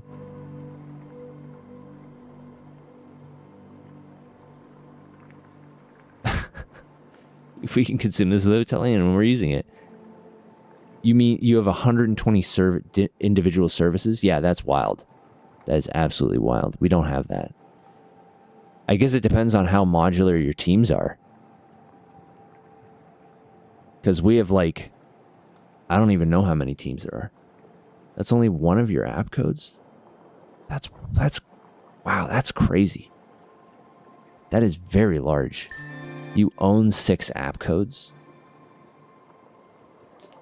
Fuck's sakes, man. That's nuts. Calling these gardeners, they are so attentive and purposeful. I want to know more about them. Feathery, slow-moving creature that prunes the plants of the pillar gardens, moving between pillars along their silken bridges. Okay, so we have a new taxa entry. I'm getting full up on samples here. I don't know. I guess like bank, that's just, it seems wild to me. I guess like as a bank, right, you have to do a lot of different things. Keeps you busy? Yeah, I would imagine. Jesus. Like we just have a well, I guess that's not true, right? Because like the company, I think it's because you're higher up than me, because I'm just a developer. So like we have certain amount of APIs, but there are a ton of other teams and modules and sections of our product suite that we have nothing to do with at all. Like we have no interaction with them. Our team's only like 2-3 years old as well. So it's like we're also split off from another module. And the idea is over time we're supposed to expand our we're going to expand our features slowly as other modules start to like connect to us. Because right now there's like one inbound module that sends us data and 3 outbound modules that use that data. So as more and more modules come online, and then we keep getting CEOs leave, and then another CEO comes in and they go, everything the last CEO said, fuck all of that. Start doing something completely different. And then we have to be like, okay, all of these projects, put them on hold, start new ones up. And then you get a VP who's like, no. We're going to do things this way. I don't like this one thing. Or and fucking people can't ever be consistent in business these days. It's always like nobody stays the course. Yeah, management changes. My ideas are better. Yeah, forget the last guy. My ideas are better. I mean, you're in a bank too, right? So there's going to be more of, I'm imagining there's going to be more of a pressure towards staying stable, right? And not taking as many risks. But we're like private equity, so I mean, we're not a private equity firm, but like our funding is from private equity, so it's more of a push to like do the new craziest thing. Is the bank like that you work for, are they taking risks? Is the bank that you're working for obsessed with AI now? Because like that's all our fucking new CEO talks about. It's all they talk about. It's just AI nonstop. Oh my God, it's fucking drives me fucking crazy. Shut up, man. Shut up about the AI. It's not the solution to everything. Put AI in everything. That's literally like, that's a quote. That's a direct quote. We're going to put AI into everything. And if you're not doing it, then you're behind. It's like, shut up, man. Not everything needs to have AI in them. You want to show them the Signal CEO's latest interview? I know that the GitHub CEO said that AI is not the answer to every single problem. They're like Copilot or GitHub and Copilot are not the answer to every single problem. What did the Signal CEO say? She basically said that AI is just a monitoring tool. AI is just a monitoring tool. Like monitoring to allow third parties to watch what you're doing. Oh, like it's spyware. Yeah, pretty much. Like all the data goes back to the AI companies, right? Yeah, it's so dumb how they're feeding so much into it.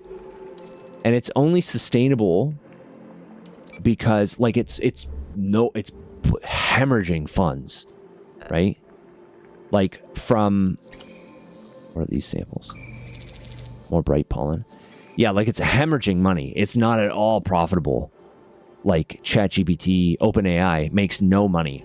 All of their money is coming from, all of their money is just coming from investments from all these big corporations like Microsoft and stuff, just dumping money into them.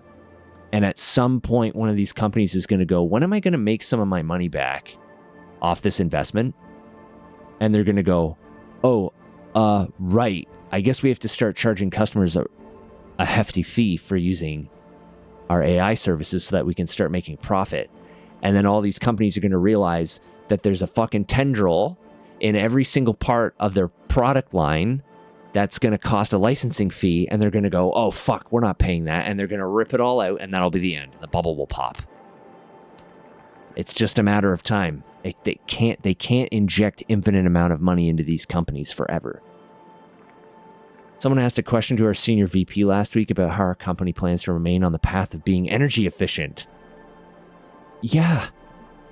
They've been on that path for the last 10 years. Yeah.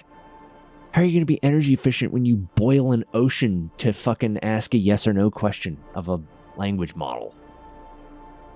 Like, you're boiling fucking oceans and you're burning down rainforests just to be like, can you summarize this document for me, please? Because I'm too lazy to spend 5 minutes to read it myself. I'll just spend 3 minutes reading a summary. Dude, just read the fucking thing. Their answer was, we will continue to focus on that.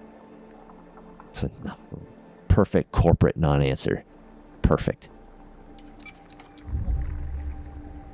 Seems like a good answer, right? Yeah, and all those answers seem like good answers.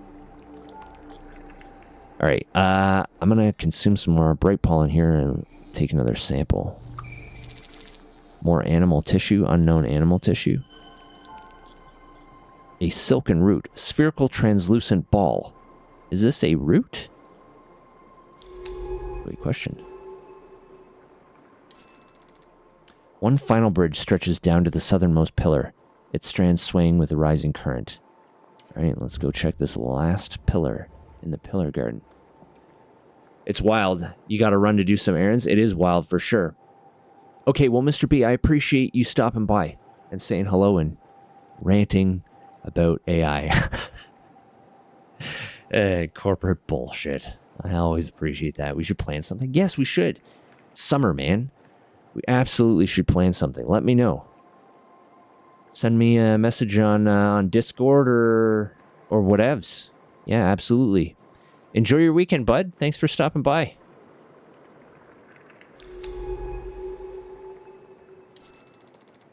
A holed pillar. Despite being so thick, this pillar is cut through with small holes, and on its top, a couple of shell plates catch the light. Oh, no, I'm sorry, I missed it. Damn it, missed those things again. It's hard to expect those guys. There's a sample here. Animal shells. Damn, I'm all full up on samples. I'm gonna have to get rid of another shrill sack. Out into the ocean. Pew! Grab a sample. Chitin plate. A shard of chitin plate left behind by a segmented worm. Interesting. We haven't seen any worms yet. And then there's a germinating garden here. With another sample. More plant tissue. I'm gonna have to get rid of another shrill sack. We have do you already have bright pollen? You know what, I'm not sure. I'm gonna have to get rid of another shrill sack. We know where to harvest those from anyway, so grab a plant tissue sample. Okay. There was... Man, I am fucking full up of one-offs. Let's see if we missed anything important. There was a couple... I think there was somewhere we didn't go.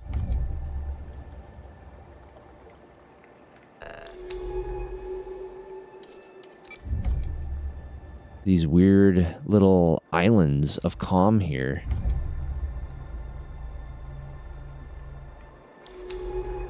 Oh yeah, look at this. Burrowing creature. When disturbed, the segmented creature shot out of its burrow, ejecting grit and sediment as it swam away. Quite the surprise. These creatures are tricky to catch a glimpse of. Let's see if we can scare up a few more. These are the ones I think that are like flying around like crazy. Creatures scrape away at the pillar surface, carving their burrows into the rock. It is impressive given the density of the pillars.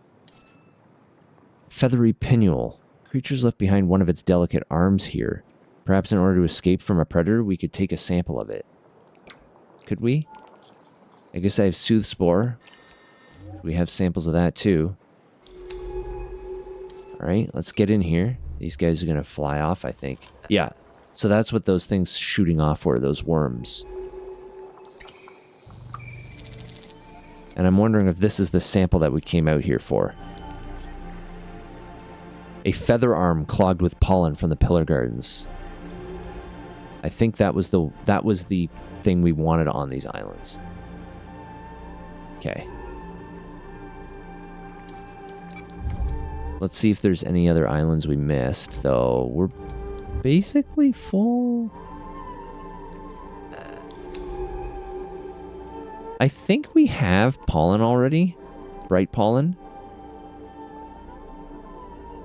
Yeah, I think we do. So we can always drop that if we need to.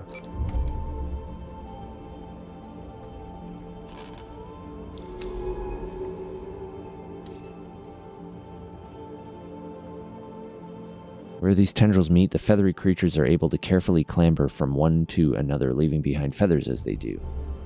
I'm assuming that's just more shed feathers. Yeah, we already have that.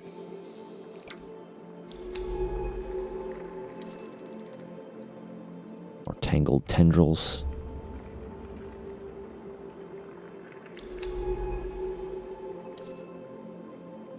More shimmer blooms.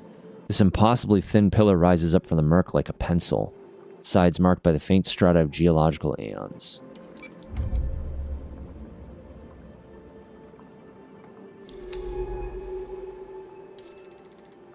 Gaps between the pillars are a pattern I cannot read, one that speaks of complex geological history.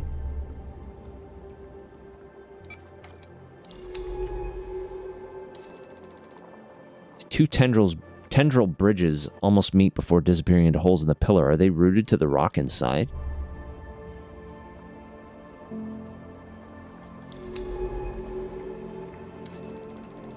Broad pillars full of rough-looking boreholes, chitin plates glinting here and there suggest they are burrows. There's a sample candidate there. This patch of water is entirely enclosed by webbed tendrils, and thin strands float through the water like lost hairs. Okay, this is going to be the last sample that we can pick up.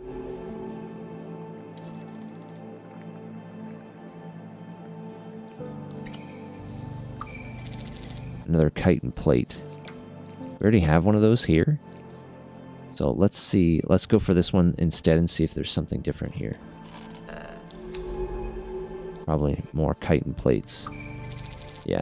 Okay, so that's fine. We don't need those right now. They have a lot of energy potential.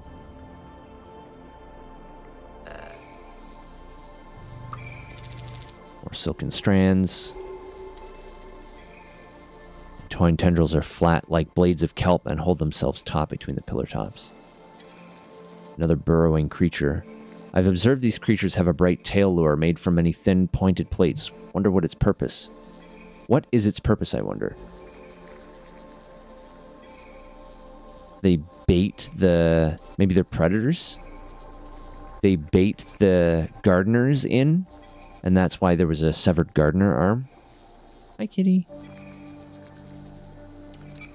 Hi. Girl.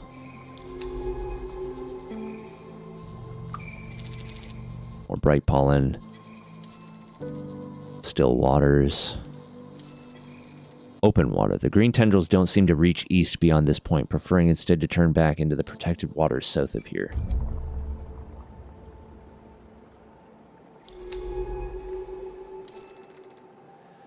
Blue haze. Out away from the pillars, the ocean grants a sense of vertigo, fading down to unknown depths below.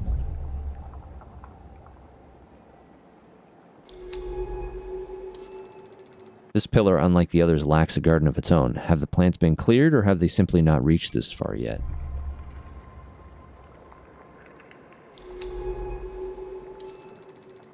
Vast shape.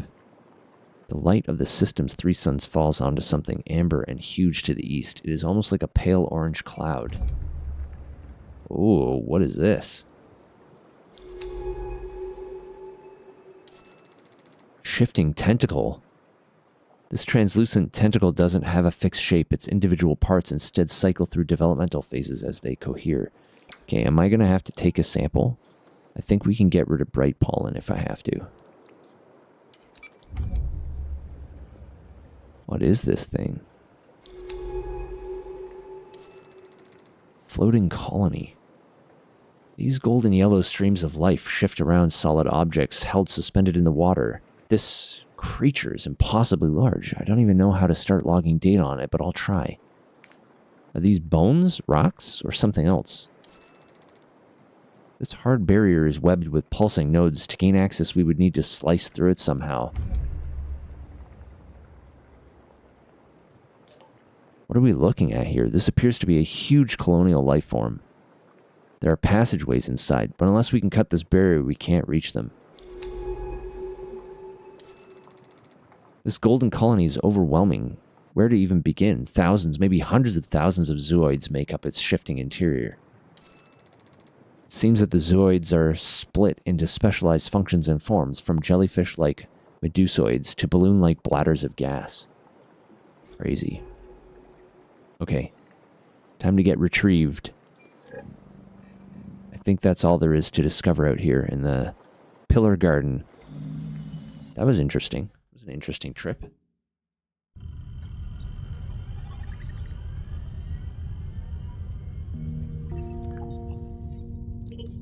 Alright, lots of new samples. All of these things are new, basically. Except for the pollen, which I was right, I have a lot of them.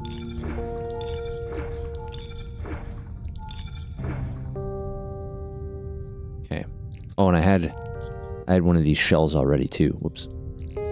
Maybe I didn't have a taxa to assign to it. Let's do our samples first. No, I did. I was already done with it. Dad, what are you doing? These are from the bloom.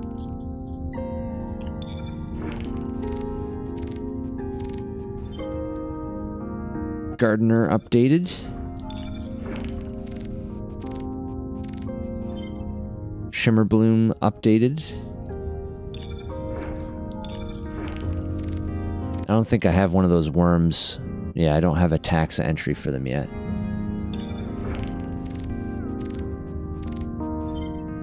Sea silk updated. I think that's a gardener tail. Nope, don't have anything yet. That's Dad, what are you doing? What are you doing, sweetie? More sea silk. That's Dad.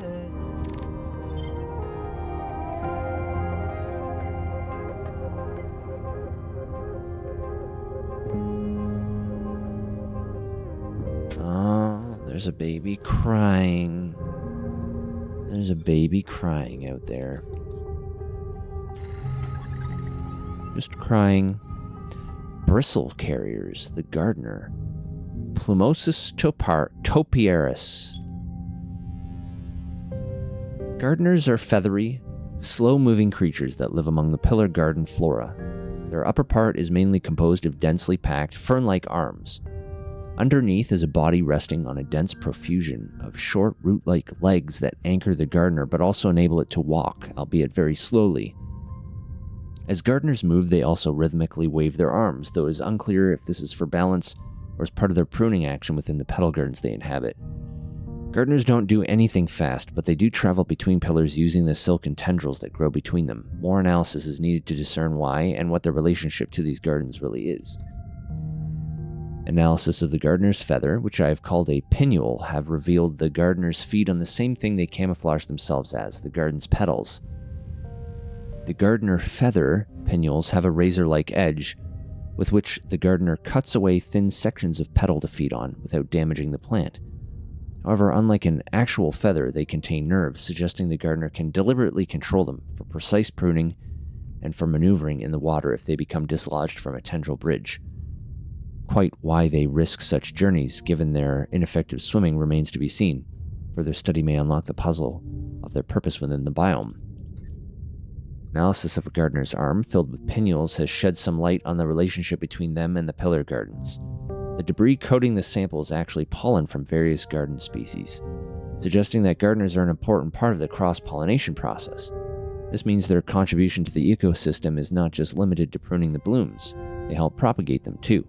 Indeed, given their roaming paths from pillar to pillar, they must have some way of communicating and ensuring that no one garden becomes wilted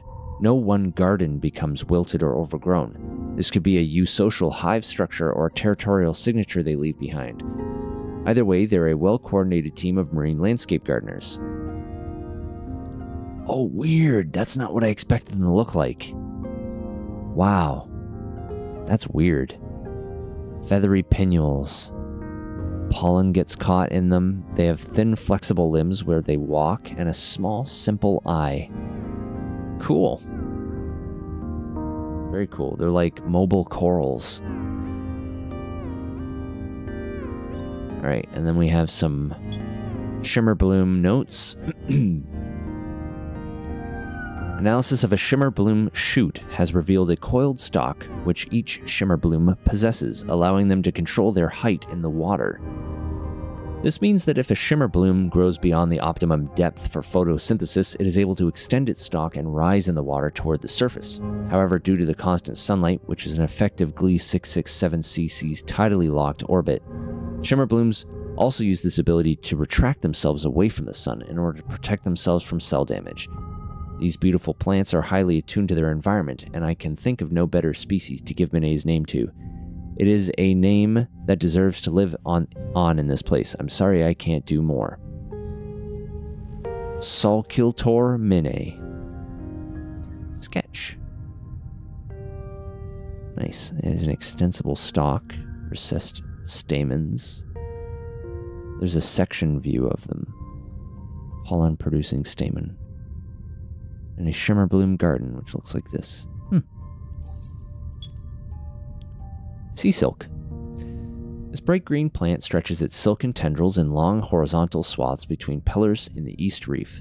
This plant is characterized by its fibrous, fine, and flexible strands that can be as thick as rope and as thin as human hair, appearing almost white in sunlight. How they form their bridges and why the plant's tendrils do not rise to the surface is unclear. I've observed one plant intertwined with strands from other pillars, and when these multiple strands meet, often in areas roughly equidistant from their respective pillars, they seem to form a web. I wonder if strands from individual plants are drawn to one another.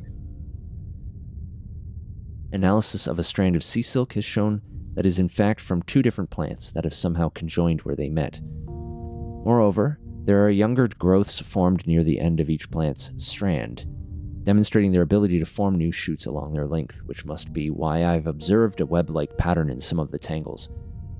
However, new growths require a good deal of energy. The strands are green on one side.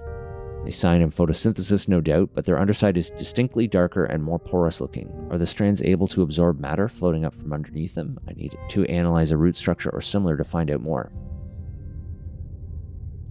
I was surprised to discover that the sea silk does not end in roots. After finding a damaged strand, I found it emanating from a kind of silken ball that I initially took to be a root. However, in lab analysis, it was revealed to be an entirely separate creature. The sea silk is a product or plant-like limb of this organism. I discovered the root itself to be able to put down, but also retract, strands of sea silk from within. It's an unusual fusion of creatures. Is this a symbiotic relation or a parasitic one? Regardless, these curious creatures and their growths are the bridge builders of the pillar ecosystem, turning isolated gardens into a connected network and helping them flourish. There's a sketch. Weird. That's weird looking. Pillar bridging tendril. Web strands where the tendrils meet. New shoots forming off of the section view of a tendril. They're all entwined fibers. And there's like this root ball-like creature suspended in the middle. That's pretty cool looking too. There's some weird looking creatures here in this ecosystem. Very imaginative. All right. There's one more. All right. We're going to go for it. I need to bring some oxygen for this trip. I clicked on the wrong thing. What's going to give us a lot of oxygen? Canopy growth, which we're done with, so we'll bring one of those. Nope, that only brings energy, though I'll bring one of those just in case, I guess. A couple shrill sacks I think we might need. Don't want to bring either of those. Some bright pollen. Okay. We're going to make a trip down all the way down here. What are we looking for, by the way? Reef cap tissue. Okay. This game's kind of like, it's neat, it's fun. It's like thoughtful. It's like a thoughtful kind of game where you're like exploring abstracted. I like the abstraction, honestly.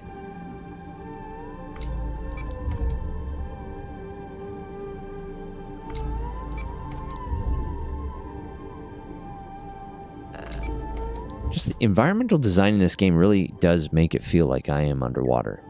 Like, even though it's just a 2D plane, I really do feel underwater.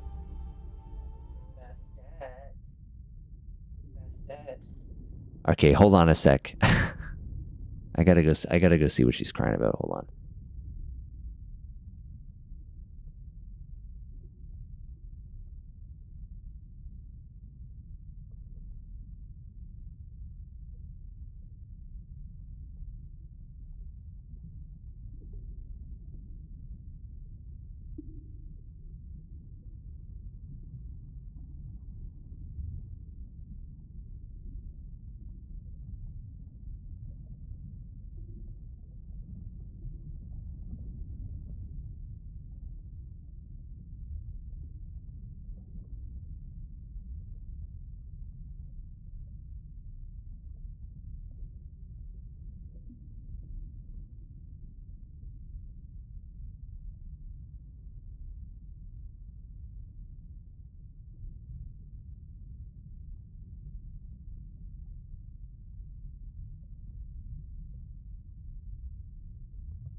All right.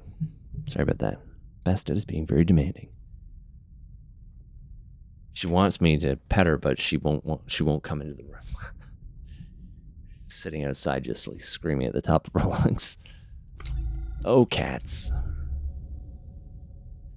Some streamers' cats are just like, yes, pick me up and I'll cuddle with you on stream. My cat does not want that at all. Not want that. All right.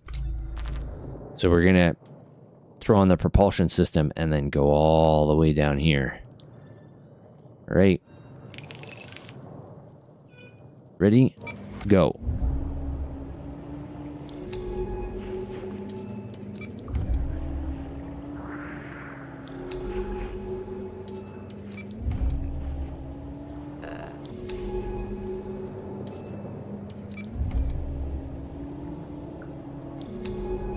I feel like maybe what is going on here?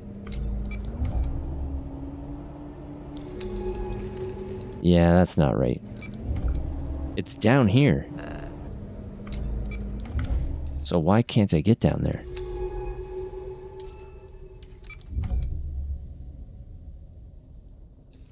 There wasn't a waypoint down here. What are these? Drill sacks? I already have some of those. So how come I can't get down there?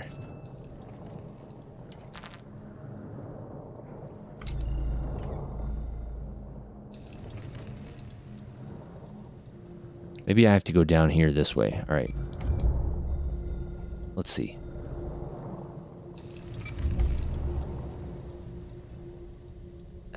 I might need some of these too, honestly. Soothe spores.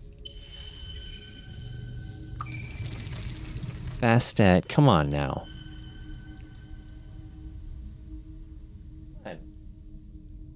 If you want a pet, if you want pets, you come in here. Here. I'm here. There you go. There you go. What a baby. What a fucking baby. Such a baby. All right. Okay. There we need a drill sack. It doesn't look... Yeah, it doesn't... I don't know what's going on here. This doesn't look like it's far enough. What are these? Drill sacks. Might as well pick up a couple more.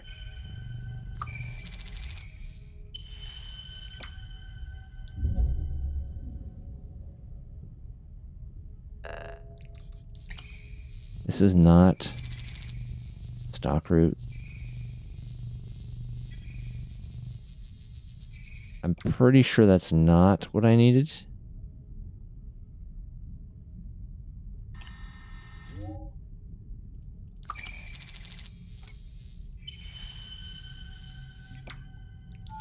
No, I already have stock root.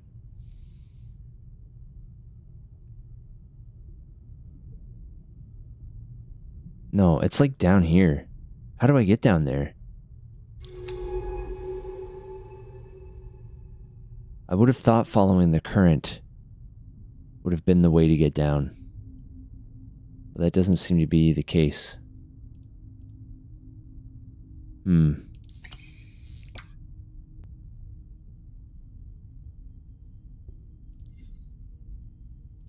I can't get picked up from down here either.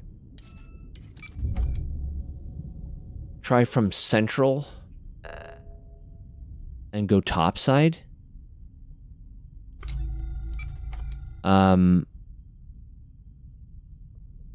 Okay, I have to get out of here first because I can't get retrieved from down here. So let's see if we can get back easily enough. Yeah, maybe there's an alternate path.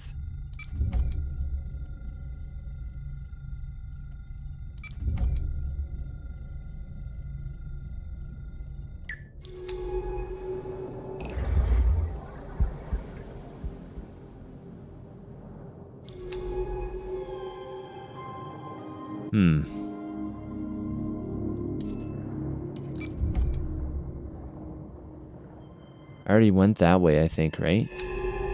Yeah. Oh, here's the way station.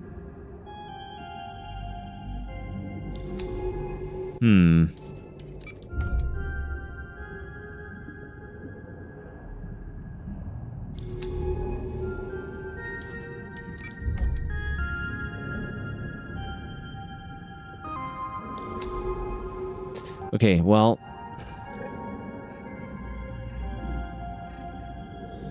I have to look at the map again. So confusing.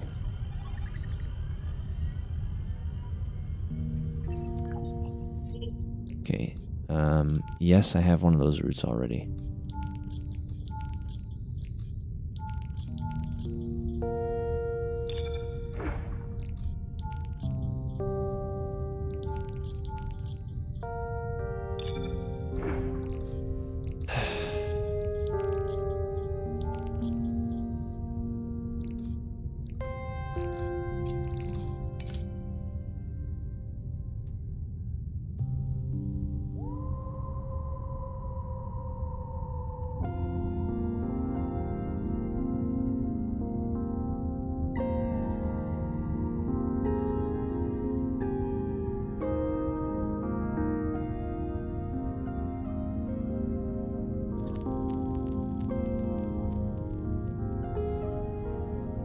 If we can fight the current, perhaps we can find the individual shedding them.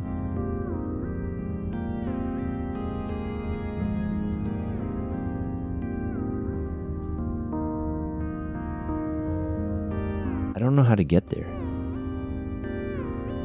Do you think I have to, like, backtrack here? I don't think so. I don't recall there being any currents on our way up, right? This is where we started the game. It's hard to tell. I can't zoom in. So it's hard to tell. It looks like it's right in the border between these two regions. It's worth a look? I guess. Alright, we'll go south then and see.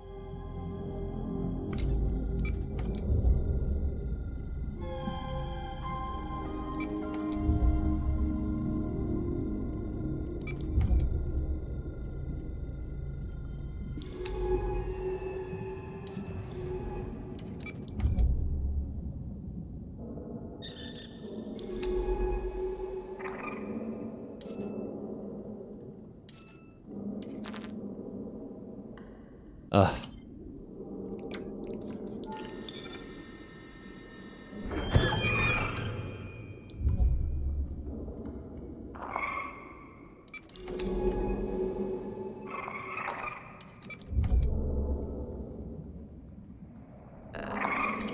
Okay, so I need a bunch more shrill sacks to get through this section of the forest. I might as well pick all these up.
We're getting pretty close, because I think the rift... Yeah, that's the rift right there. Oh, maybe you're right, Free Frag.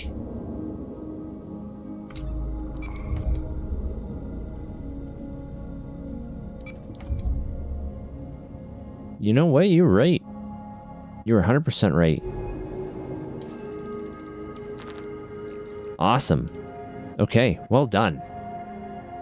Well done. All right.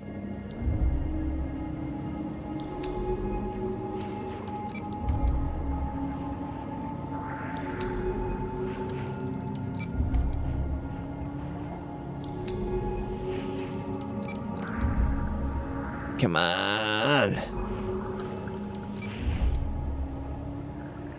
There we go. Fungal tissue sample. Awesome.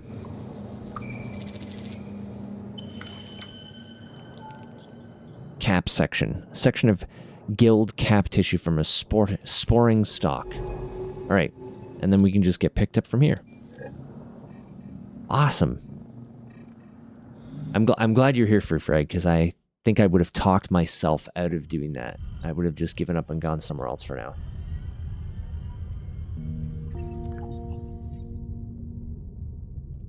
All right.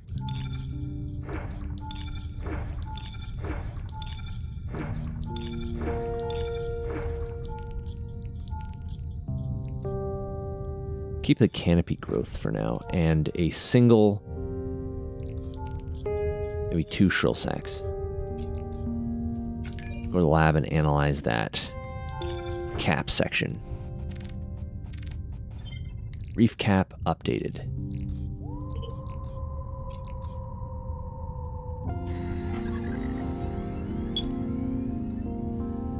Analysis of reef cap tissue shows that the reef caps maintain a bacterial symbiote within a series of internal chambers which, while unique to Gliese 667cc, resembles Epilopiscium, a large-celled bacteria found in the stomachs of terrestrial surgeonfish.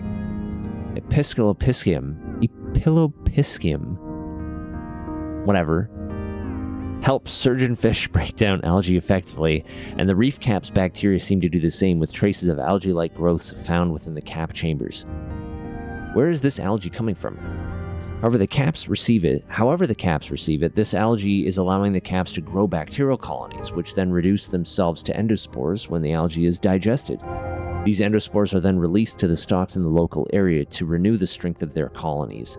It's an incredible recycling system for protecting this ecosystem. And there's the reef cap. Chitin plate sutures. These look similar to what happened to the bloated ones. Spore releasing gills. Endospore chambers. Interesting. So these are the ones that revitalize spores. And then they had the one that reef bloat. Looks kind of similar to it, except it's like doing something different. But they're, I guess, separate species. Or being labeled as separate species anyway. Interesting. Alright. Okay. Now we head back into the bloom. Into the bloom. We'll go south. We need to get more samples of things while we're in here too.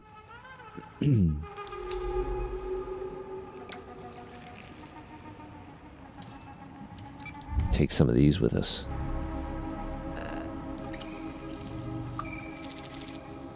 Nest workers for safe zones if we need them.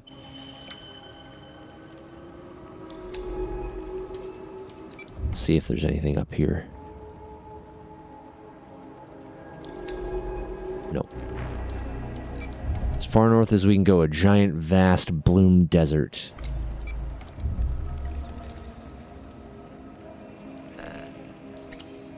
And whatever these are. They have quite a bit of oxygen. So I will take that because that can help us. Alright, there's a scorched plain. And the bubble's edge. This side of the bubble seems so close to the way station. If it were to shrink, any foothold we have in this green desert would be lost. Okay, we're gonna go this way.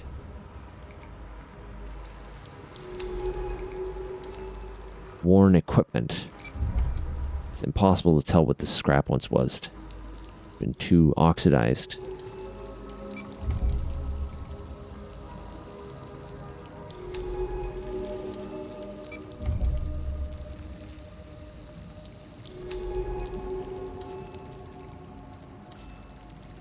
Another bivalve creature. I'm gonna drop a safe zone here. Yeah, the oxygen seems to, like, wake them up.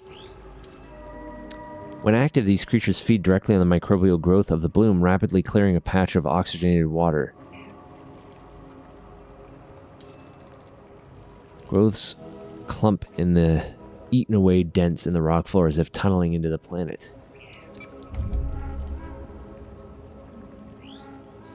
Oh, I'm just outside of the safe area. There's another fan.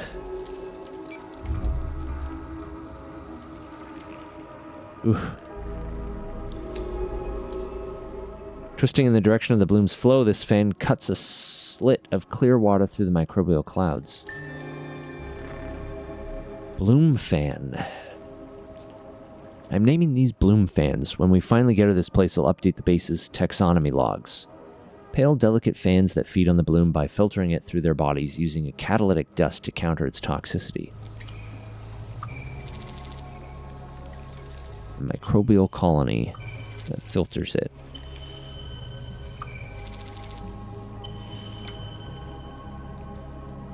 Alright, let's keep going. Silt plane.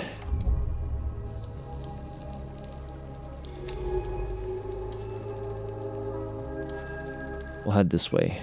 Metal debris.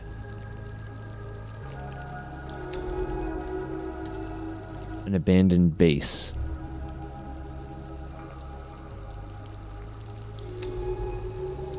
Alright, we're gonna drop another thing here.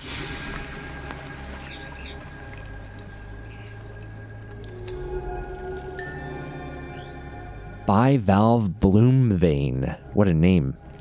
These strange little creatures are getting a big name. Bivalve bloom vein. What do you think? Too big. Well, I like it. A fan-finned creature which conceals itself within a shell as a form of protection, and when awoken, feeds on the bloom's toxic microbes. Manet clearly tried to establish a base here, but it was unable to resist the bloom. Why here, so deep in this toxic landscape? We are running a little low on oxygen. I need another one of those safe zones to harvest things. Water here is still clearer than elsewhere in the bloom. Skeleton has a lot of oxygen, so I'll take that.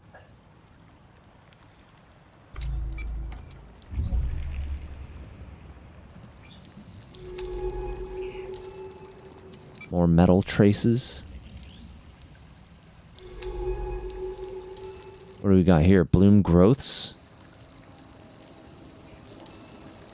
Microbial growths seem big enough to log and sample. Let's see what they can tell us about this place. There's a hole here.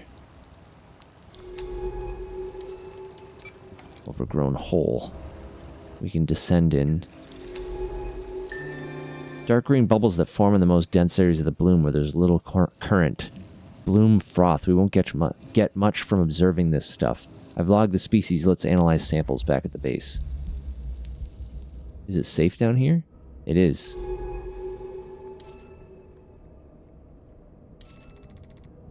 Dense bubbles. It's a sample candidate.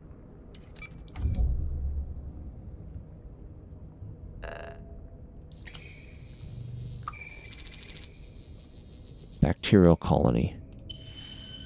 So the bloom is a bacteria, maybe.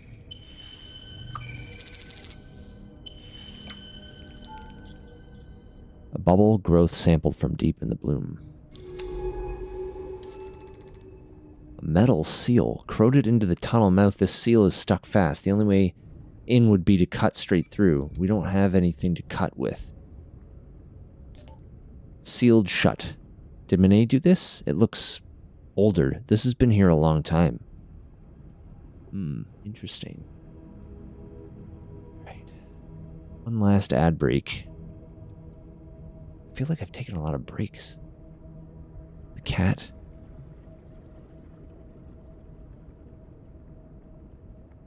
Have there been more breaks than usual? I don't think so. I don't know. Anyway, I'll be back in a couple minutes. I'm just going to refill my coffee anyway.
Hello. All right.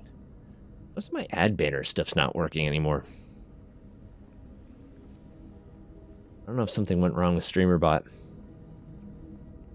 Normally, Twitch is supposed to send a mod notification when a stream is inbound, or when an ad is inbound. I don't know if that's not working. Banner's still there. I don't know. Anyway. All right. Yeah, so there's some kind of artificial seal down there. That's interesting.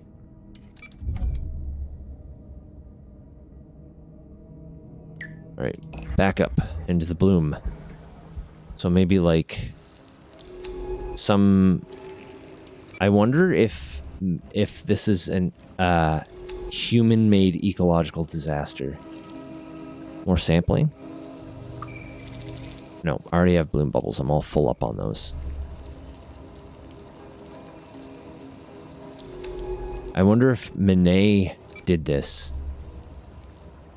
Some kind of experiment gone wrong.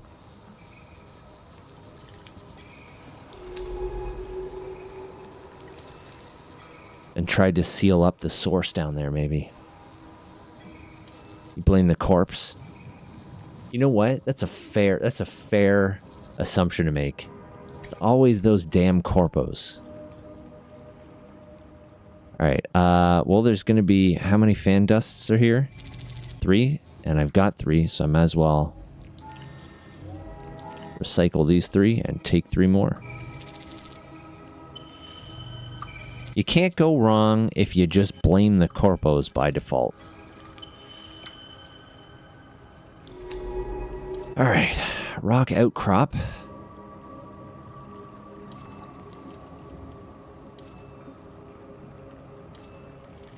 Or toxic waters.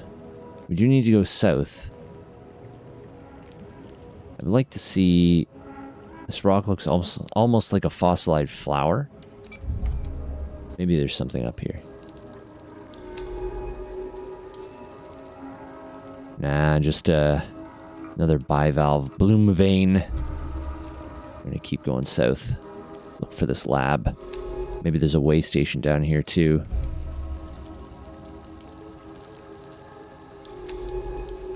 Yes, please.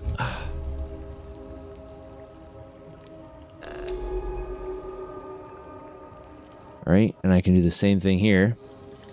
I can drop the fans in the water too. Yeah, though I don't think they give as much like the fan dust. I think it just makes like a little splash. I don't think it makes a nice big permanent zone like those colonies do.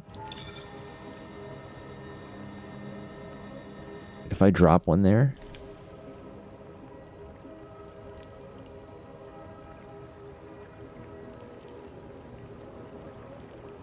Oh, I think it only does something if there's one of those crab or clams or whatever, the bivalves. I think by themselves they don't do anything.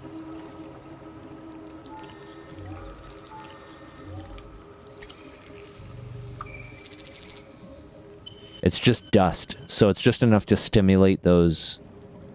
Oh, there was only one sample there too. Dang. All right. Anyway, we just got to keep going south. We got to get to this lab. This bloom is fucking rough.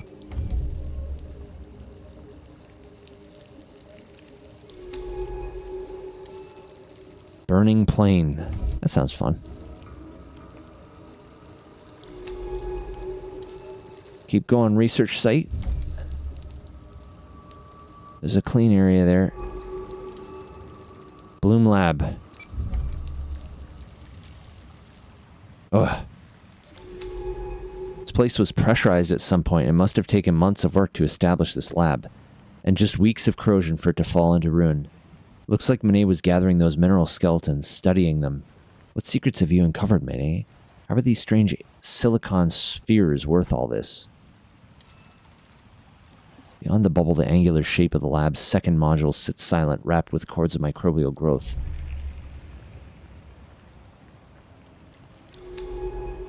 Are we not quite there yet?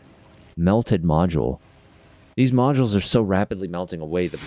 Are the bloom's microbes metabolizing the metal itself?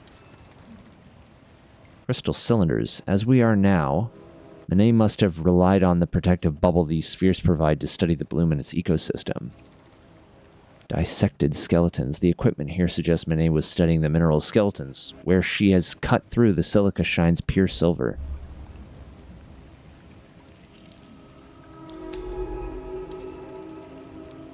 More of those ornate silicate globes sit in the silt. These bubbles must have been both their refuge and their grave.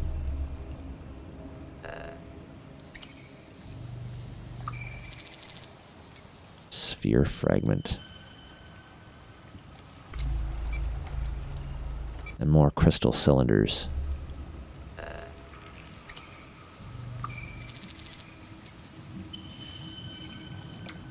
I need more of those nest workers for sure. These guys. I'm not really using the shrill sacks here. I brought a canopy growth specifically for oxygen. I would have thought there'd be a way station down here.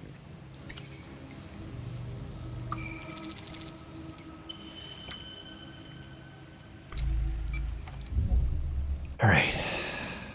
Keep going. Keep going south. I'm not quite there yet. There's another hole down here. Dark opening.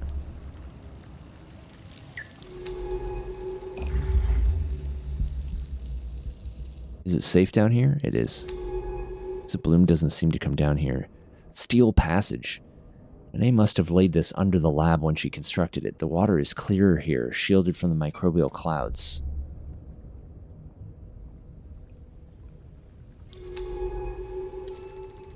Machines glint in the dark. Papers and tools lie still on the silt-speckled surfaces. It is as if the scene has been frozen, captured in time.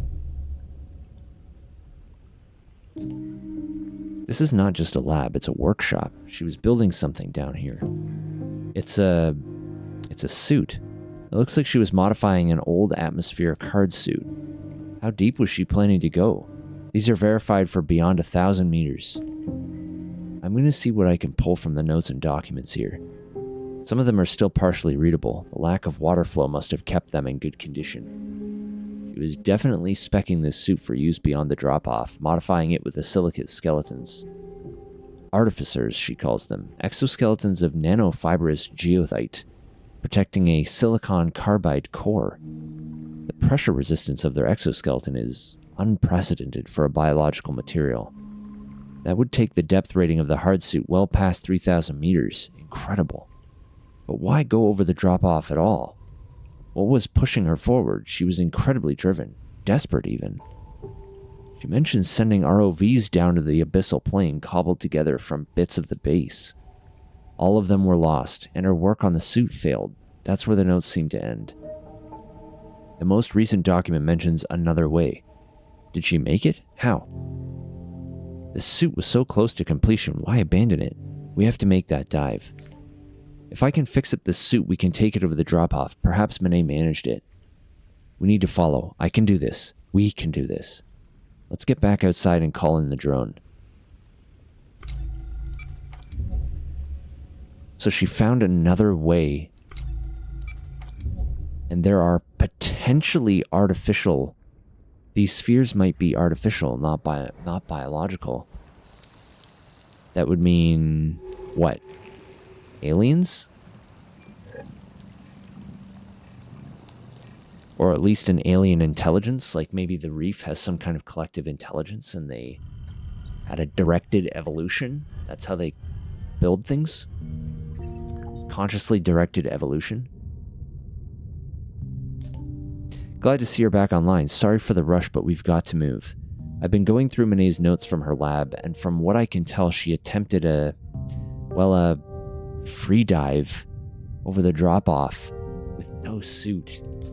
That's why she left her suit behind. She must have opened it up and descended. I know what you're thinking. There's no way she could free dive thousands of meters to the ocean floor. But that's what she did, willingly. And we're going after her. We need to dive now. I've been working on the suit and it's almost ready. I've used sections of Manet's failed hard suit to modify our suit. Now it's a full atmospheric dive suit. Internally, we should be able to maintain 1 atmosphere of pressure for me and that casing of yours.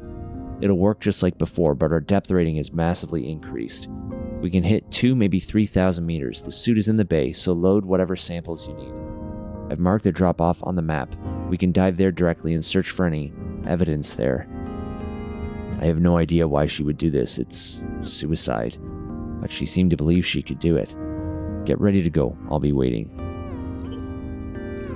Maybe she found a way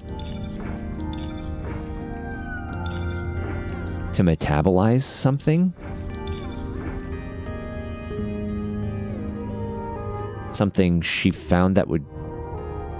I don't know if humans can survive that pressure. No, I'm guessing. Maybe she found some biology? A symbiote? Yeah, maybe she exposed herself to something on purpose. A fungus? Or a microbe? Because there is a lot of symbiotic life in these oceans.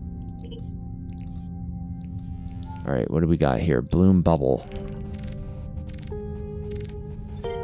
Multiple taxonomy entries updated. What about these? Nope, nothing for those yet. What about the fans? Bloom fan updated.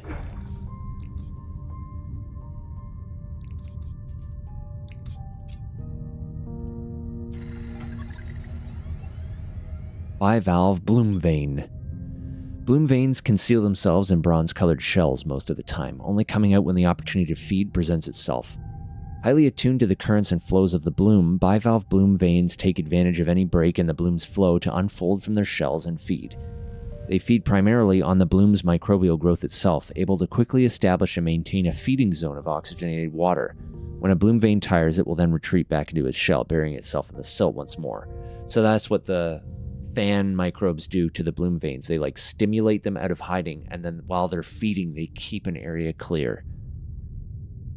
I would like to understand more about how the bloom veins are able to feed directly on the microbes of the bloom, considering the extremely high toxicity.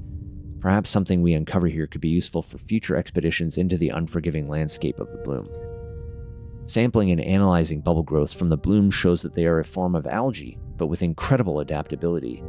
They have a distinctive chemical structure, but notable to the study of bloom veins is the presence of a compound similar to domoic acid within bloom bubbles. Domoic acid is a neurotoxin known to produce memory loss and confusion in animals, which suggests that the erratic and frantic feeding behavior in bloom veins when fleeting is, in reality, a form of frenzy brought on by the consumption of the neurotoxin.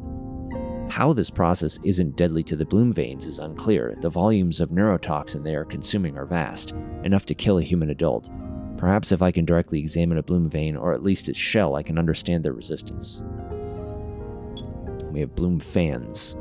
Bloom fans are delicate and pale, fan-shaped creatures that filter the toxic microbes of the bloom. As tall as a human, and with a wide span of pale spines that form a feather-like shape, they are instantly recognizable in the green clouded water of the bloom. Anchoring themselves into the sand with a central stem, the bloom fan's filtration leads to a small patch of oxygenated water on the leeward side of the fan. Bloom fans seem to be sensitive to currents, adjusting their angle for better catchment of microbial growth, and also can often be seen shivering in order to free their delicate filaments of bloom growth. How they contend with the high toxicity and deoxygenated waters of the bloom itself is unclear, but perhaps analysis of the dust that coats their spines may offer some clues. Close analysis of the fan dust shows that the fans catalyze the bloom's microbes into massively increasing their oxygen production, to the point that the cells themselves are torn apart by the oxygen that bubbles out from within them. This is why bloom fans can be heard to be fizzing when in close proximity, and suggests that oxygen is the primary nutrient that the fans acquire from filtering. Interestingly, this analysis suggests that the bloom's microbes are oxygen-producing by nature, and may be a form of algae. It is only their sheer density blocking the access to sunlight, which means they no longer produce oxygen but instead choke and poison the ocean. Meanwhile, it seems unlikely that the fans live on oxygen alone. What other nutrient sources might bloom fans use to support themselves? And we have a bacteria. First bacteria. Cyanophyta, blue-green algae. We have that on Earth. These clusters of opaque green bubbles can be found clinging to surfaces in the quieter areas of the bloom, where currents do not disturb their growth. They appear to be accumulations of the bloom's microbial growth, the green clouds that create this vast toxic cloud of anoxic ocean water. The bloom itself is a mysterious phenomenon, similar to terrestrial algae blooms, hence the name Manet gave this part of Gliese 667 Cc's ocean, but far more potent in its strength and seemingly much longer lasting, as much of the life in this sector has adapted to these extreme conditions. The similarity to terrestrial blue-green algae, aka cyanobacteria, has led me to classify this species as bacterial, but this thesis needs to be tested.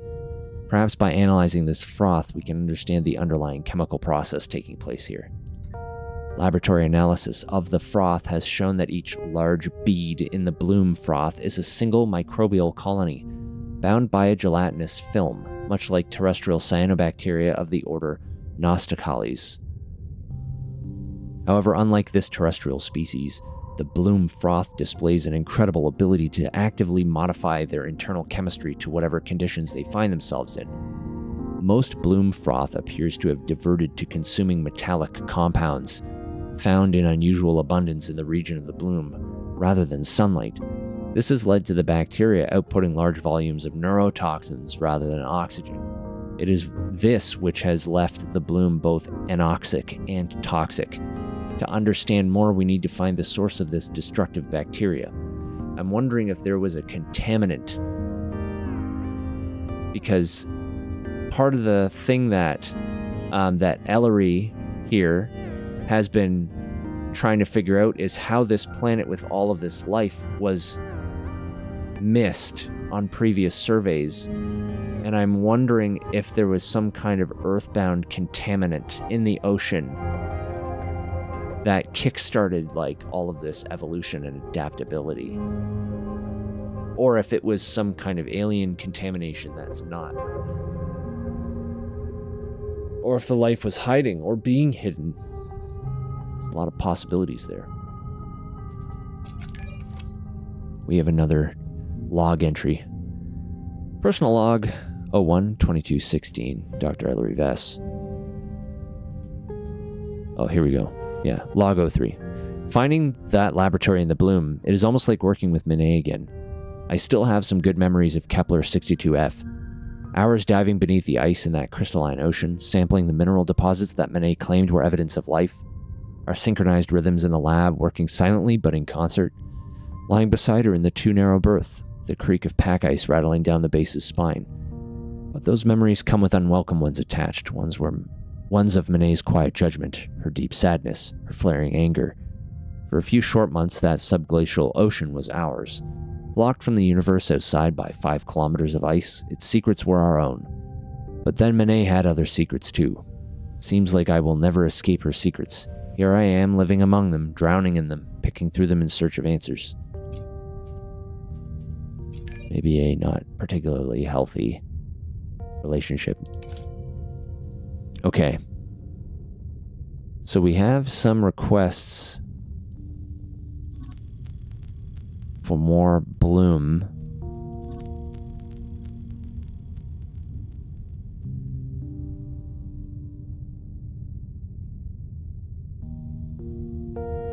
I'm wondering if there might be a way. I'm wondering if one of these samples will lead us to. Bloom fans struggle to survive, so we should be able to find dead fans near here if we can survive it ourselves.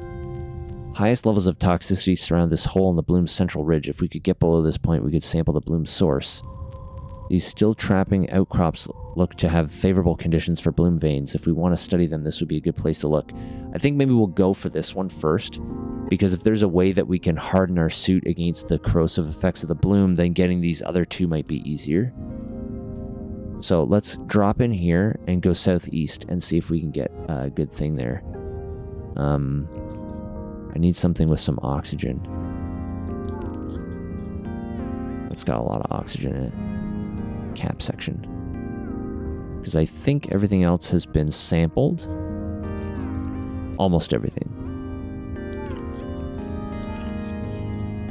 Wish I could reorder these a bit.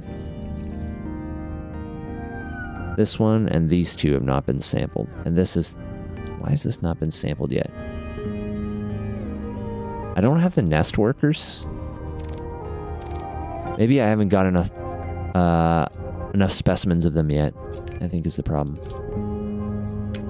Alright, let's go southeast from here. And then we have to go do the drop-off. Down deep. Very deep. And we'll pick up another one of these while we do so. More nest workers to make safe zones if we need it.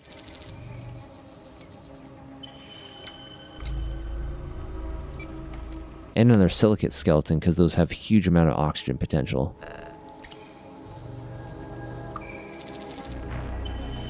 Alright. To the southeast we go.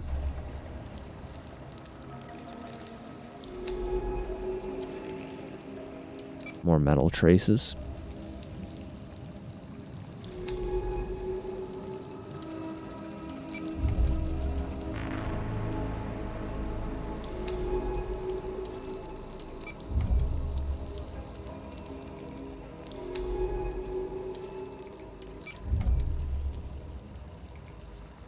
It'll be around here somewhere. There's another fan.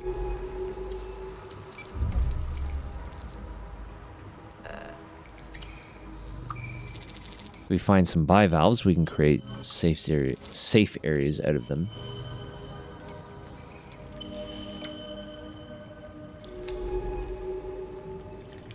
I think it might be up here. In this area? It wasn't very far to the southeast. There's a bivalve.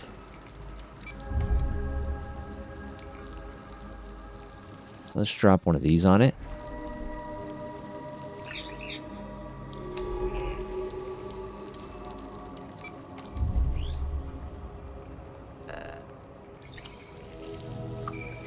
There it is. Bivalve shell. And let's see if there's anything down to the south here in that area we didn't explore.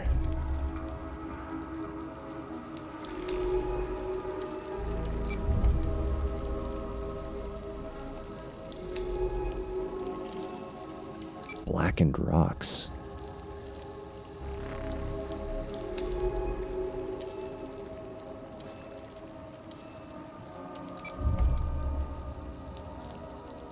Oh, there is. There's another bubble. Which I need because I'm getting very damaged. Oh, not enough for taxo entry yet. When the protective bubbles begin to fail, these creatures burst from their nest to repair them, swarming out to weave more threads. More silicate skeletons. Okay, so I will consume one, and then I'll go grab this one.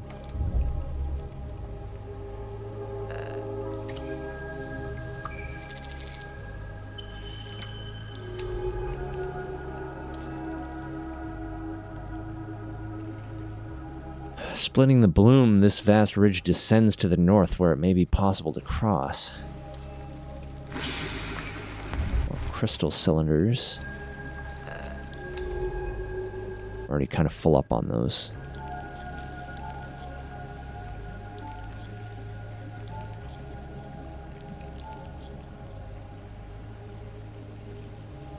Probably better to have them than fan dust.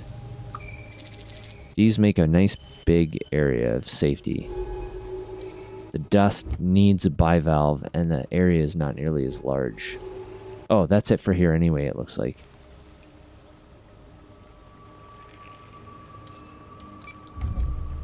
I'd like to find more of these worker specimens because I want to get that taxa entry for them. If I can find another bubble.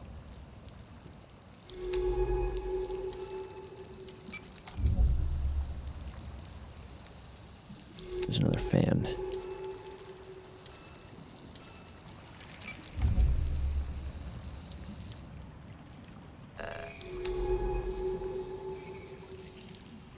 Sampling available.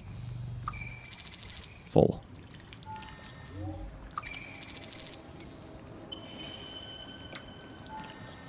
I'll just sample these and eat them as I do so.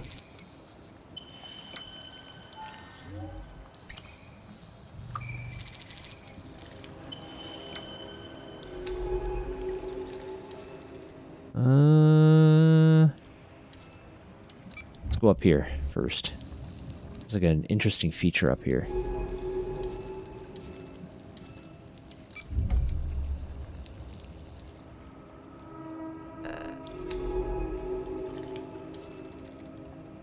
I've been here before?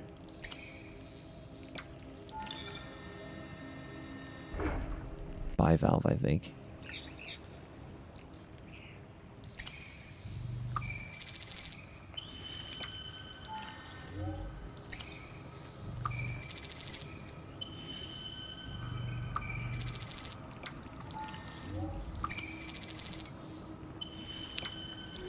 Okay, so I have been this way before. So we'll go back down and see if there was another... I think there was another direction to travel in. That way, maybe? I have a feeling this probably just loops around to the area we came from. Yeah. Okay, I'm gonna get picked up here then.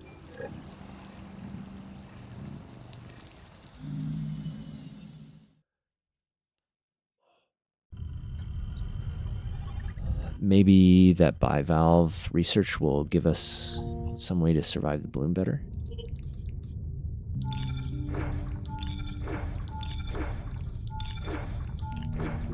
I'm going to keep one of these as well on me.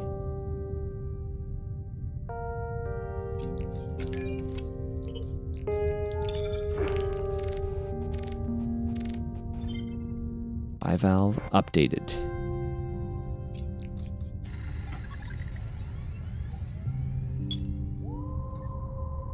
After being lucky enough to come across an entire bloom vein shell, analysis has provided some possible explanation for the creature's neurotoxin resistance. The shell itself was found to have radial patterns of tiny holes in certain areas, all of which were found to have a high concentration of the bloom neurotoxin. It seems that when the bloom vein is in its hidden resting state, it exudes the neurotoxin through its shell, processing the glucose in the bloom growths separately. This exuded neurotoxin coats the bloom vein's shell and the surrounding area, making the creature potentially deadly to any predator. This adaptation to the bloom is therefore a highly effective defense mechanism, even if the bloom vein itself is constantly on the edge of a frenzied neurotoxin-induced death. Oh, what a weird-looking creature. It has a little vein that it extends to, like, fly around in the water. Pinhole eye, bloom growth on shell. That's what it looks like when it's closed. Bivalve opening stages, and then it like unfolds this big vein. Like looks almost like a nautiloid crossed with a bat wing. Weird looking. Oh, I can make it bigger. Nice. Weird. It's cool looking. A little eye, pinhole eye. Interesting. Unfortunately, no research on how to protect ourselves better, though. So, I think the next stage will be the drop-off. But I think that's it for today. It's almost lunchtime. But that's where we'll head next. Go off the drop-off. And find out what happened to Monet. I'm assuming that she figured out a way to live. Oh. I probably made that noise as she went off the edge. Okay. Anyway, thanks for coming and hanging out, Free Frag. I appreciate it. Thanks, Mr. B, for stopping by and hanging out too. All right. Oh. Looking forward to more of the story. Me too. Like, it's so interesting that this developer has got a real talent for telling a good story through pieces without, like, having like this big, huge exposition dumps or anything like that. Unlike some storytellers who just do. You know what? I'll just tell you everything in a 2-hour cutscene. All right. Anyway, you take care too, Free Frag. I'm probably going to be off this week. Actually, you know what? I think what we're going to do is because I'm on vacation, I don't want to nail down any of my evenings because I've got stuff going on. So I think we're going to do a Wednesday stream only during the week next week. So no Tuesday or Thursday. We're going to do just a Wednesday, and then we'll be back on Saturday. So I hope to see you on Wednesday for more. If not, as always, I will be uploading all of the stuff up to YouTube if you want to catch it later there, or Twitch or whatever. Okay? So be good to yourselves, everyone. And I hope that you all have a wonderful weekend. And if you celebrate Happy Canada Day, which is coming up on Tuesday as well. All right. So take care. Enjoy the rest of your weekend, everyone. Be good. See you later.